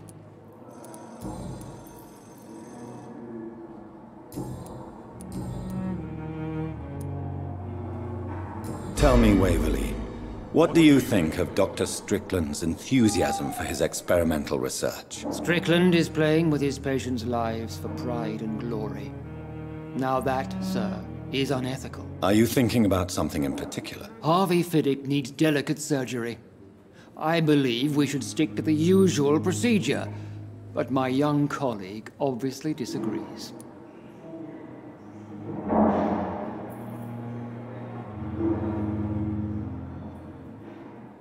Why do you wish to lead this surgery? I strongly believe that Mr. Fiddick should not be butchered to test an unproven procedure.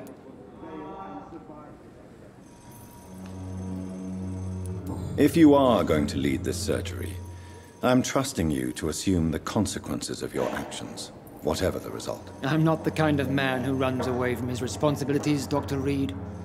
There is no need for you to be looking over my shoulder. And are you not afraid that your rivalry with Strickland may be blinding you? Rivalry? I guess you could call it that. But I will never be childish enough to let my personal feelings affect my judgment.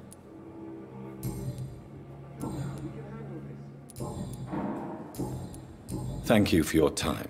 We'll talk later.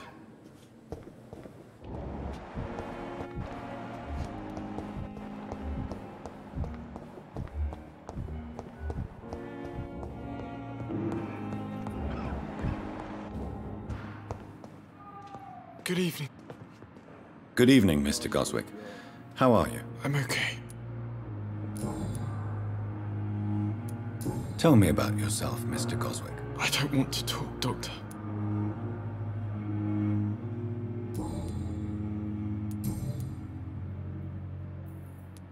How painful is your throat, Mr. Goswick? So painful I'd rather not talk at all, Doctor. I'm sure you realize a doctor and his patient have to communicate, sir. Would it help if I gave you some paper and a pen? Not really. I see. Then maybe it's not just your throat that hurts, Mr. Goswick. Perhaps your sore throat is just the consequence of something more hurtful. Yes, maybe. But I don't want to talk or even write about it now. How painful is your throat, Mr. Goswick? So painful I'd rather not talk at all, Doctor.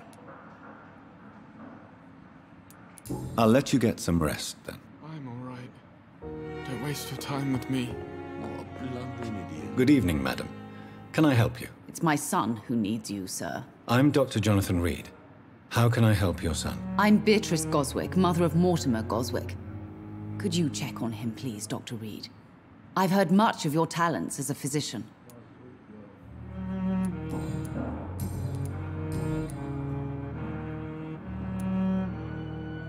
What can you tell me about yourself, Mrs. Goswick? Not much to say. Just take care of my Mortimer and I'll cover all the expenses. That's all that matters. May I ask if you have an occupation, Mrs. Goswick? I'm a teacher by profession. I teach young women who are more ambitious about their futures than their families. Are you really that rich? Most of the patients here are of a more humble origin, if I may say so. Yes, thanks to my husband. May he rest in peace. I can cover any needed medical expenses. What do you think of your reception here? Any complaints? I have had the uttermost reservations about this hospital since we arrived. but we had no other choice, considering the state of emergency. Is there something in particular that's bothering you? Some of the staff were not especially welcoming. I suspect they're not accustomed to dealing with patients of such social standing. Tell me more about your arrival at the Pembroke Hospital. What gave you such a bad first impression? The ambulance driver was quite rude, for a start. And that nurse, Miss Hawkins, seems to have quite a dubious attitude. What do you mean? She managed to secure a bed for my son despite the epidemic. It was a relief, but it wasn't cheap.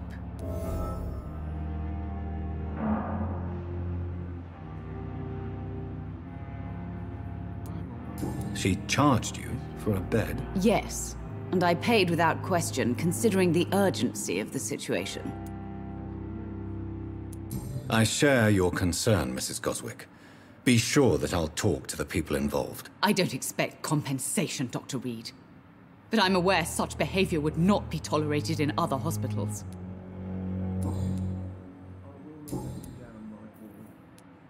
Goodbye, Mrs. Goswick.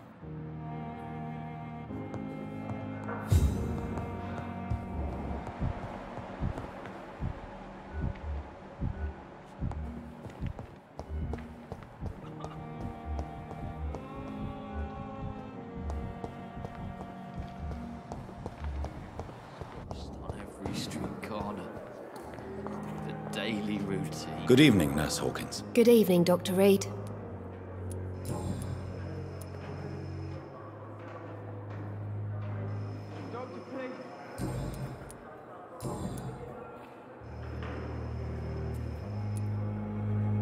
Pepper, I know you're very close to Milton Hooks. Yes? Milton Hooks is my man. If you want to report me for that, just feel free, Doctor. I have no intention of reporting you, Nurse Hawkins. But are you aware of the risks? The rules say I won't be allowed to work as a nurse anymore. But here at the Pembroke, we break rules all the time. Is he worth the risk? Hey, I'm no perfect woman, and Milton is not the finest bloke. But we do our best to get by. That's all any of us can hope for nowadays.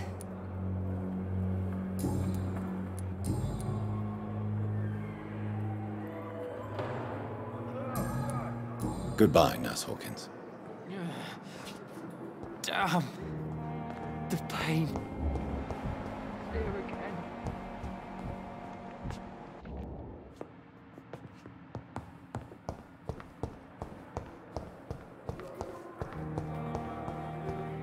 So many deaths.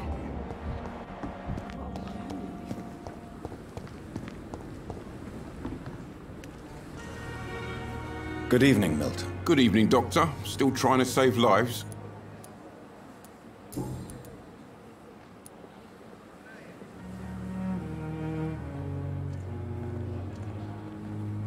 Do you know that Nurse Hawkins is thinking of leaving the hospital? That's not a surprise. We've talked about it already. Does it not bother you? Sometimes I think she may be right.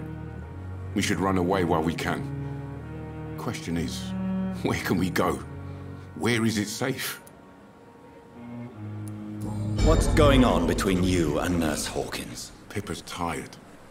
Tired of all this shit. Tired of all those corpses piling up. She's as depressed as I am.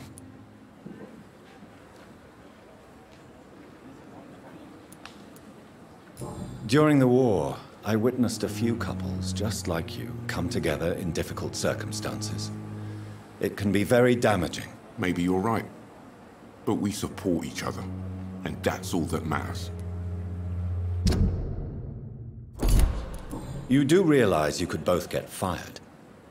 Hospital staff are not meant to have intimate relationships with one another. Come on, Dr. Reed. Do you know how many rules are broken in this hospital every day just to keep it running? There's nothing wrong with what we're doing.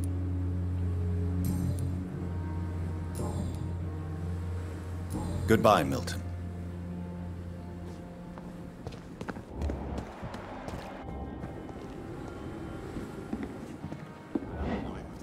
Good evening, Dr. Tibbets. Dr. Reed, any good news to share?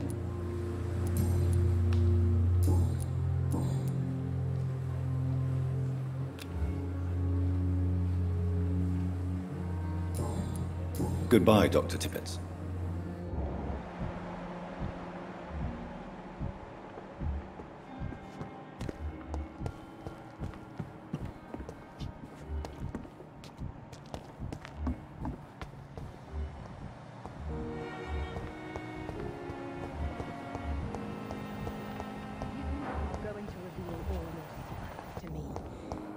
Darkest thoughts in your... Good evening, Miss Howcroft. How are you tonight? I need blood, Doctor. Warm, rich, vibrant blood. I'll leave you, Mistress of the Dark, to your nocturnal activities. Good evening, sir. Can I help you? Unless you're here to fix my face. No. I don't think you can help me. I'm Dr. Reed. I've recently taken the position of head surgeon here. War injuries, am I right? You guessed right, Doctor. German shell took my pretty little mug right off. But they still call me Thomas Elwood.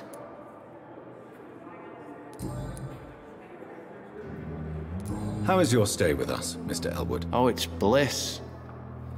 I just escaped death in the trenches to be surrounded again by the moans of the dying. Can I ask you precisely why you're a patient here? It's the pain, sir. The drugs don't work. It just hurts under the scars, if you get my drift. Who is treating you? Is someone in particular looking after your case? Nobody since the old and tired doctor spoke to me. Started to think I was forgotten about. Wouldn't blame you. You don't seem worried by that. My face hurts so much more when I smile or cry. I've learned it's easier not to speak. But be assured I'm smiling inside. Can I do anything for your pain? Nurses gave me a bunch of pills. No effect. Told you. It's like the flames are under my skin, burning away. Soldier, do you need assistance? Not really. I think I caught something in this bloody hospital. I swear I'm dead, yet smiling inside, Dr. Reed.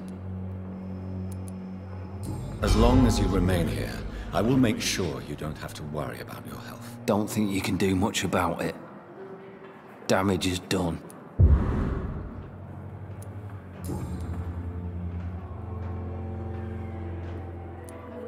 How close are you to Miss Hawcroft?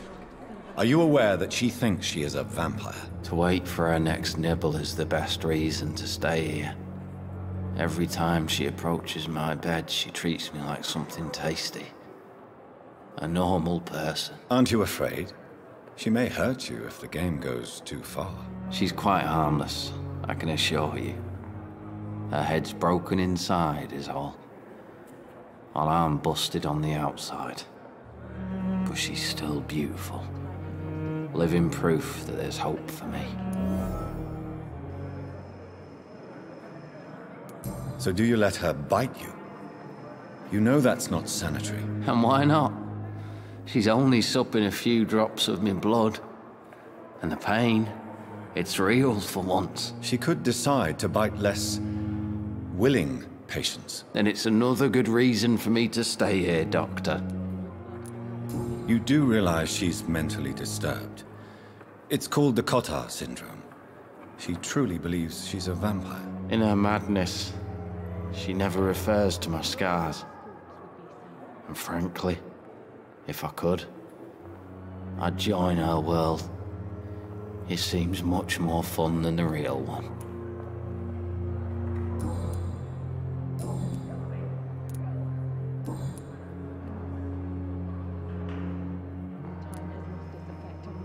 How is your stay with us, Mr. Elwood? Oh, it's bliss. I just escaped death in the trenches to be surrounded again by the moans of the dying. Can I ask you precisely why you're a patient here? It's the pain, sir. The drugs don't work. It just hurts under the scars, if you get my drift. Why do you feel responsible for the injury, Thomas? What really happened? I wasn't disfigured by any German shells. It happened during my leave. It was an accident. Why lie about it? Come on. It's one thing to come back disfigured by the Germans, and it's another to get injured in an accident that could have happened to anybody.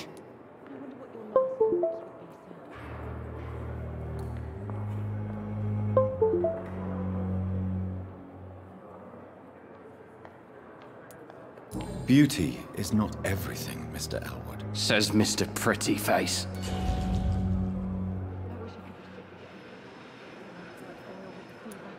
Tell me what really happened then. I went with a whore in Rouen. Dead drunk I was. The hotel was a shithole. There was a fire that night. Did you start the fire? Were you trying to avoid going back to the front? That's not uncommon, you know. No. It's just that I was asleep when the flames reached the room. The girl was long gone. Bitch never woke me up. Left me to burn.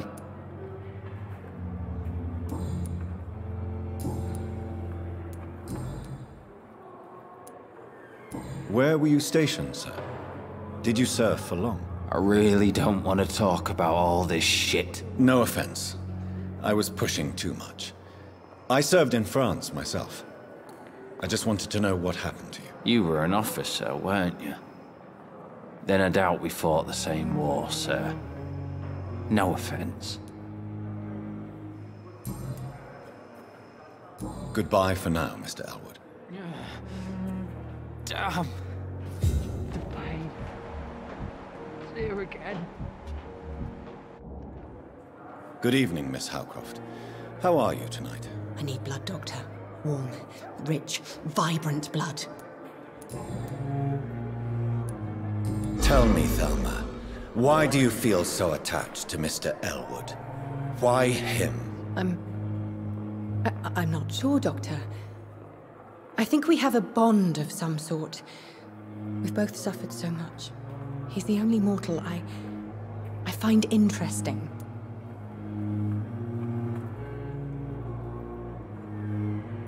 Do you plan to make him a vampire too? Of course not. How could I inflict my curse on anybody else? I'm not that cruel, Doctor. Would you say you and Mr. Elwood are romantically involved? No. No, Thomas is a delicate soul. Even though he disguises it. But I am not the woman he needs. No, for I am a vampire, Doctor.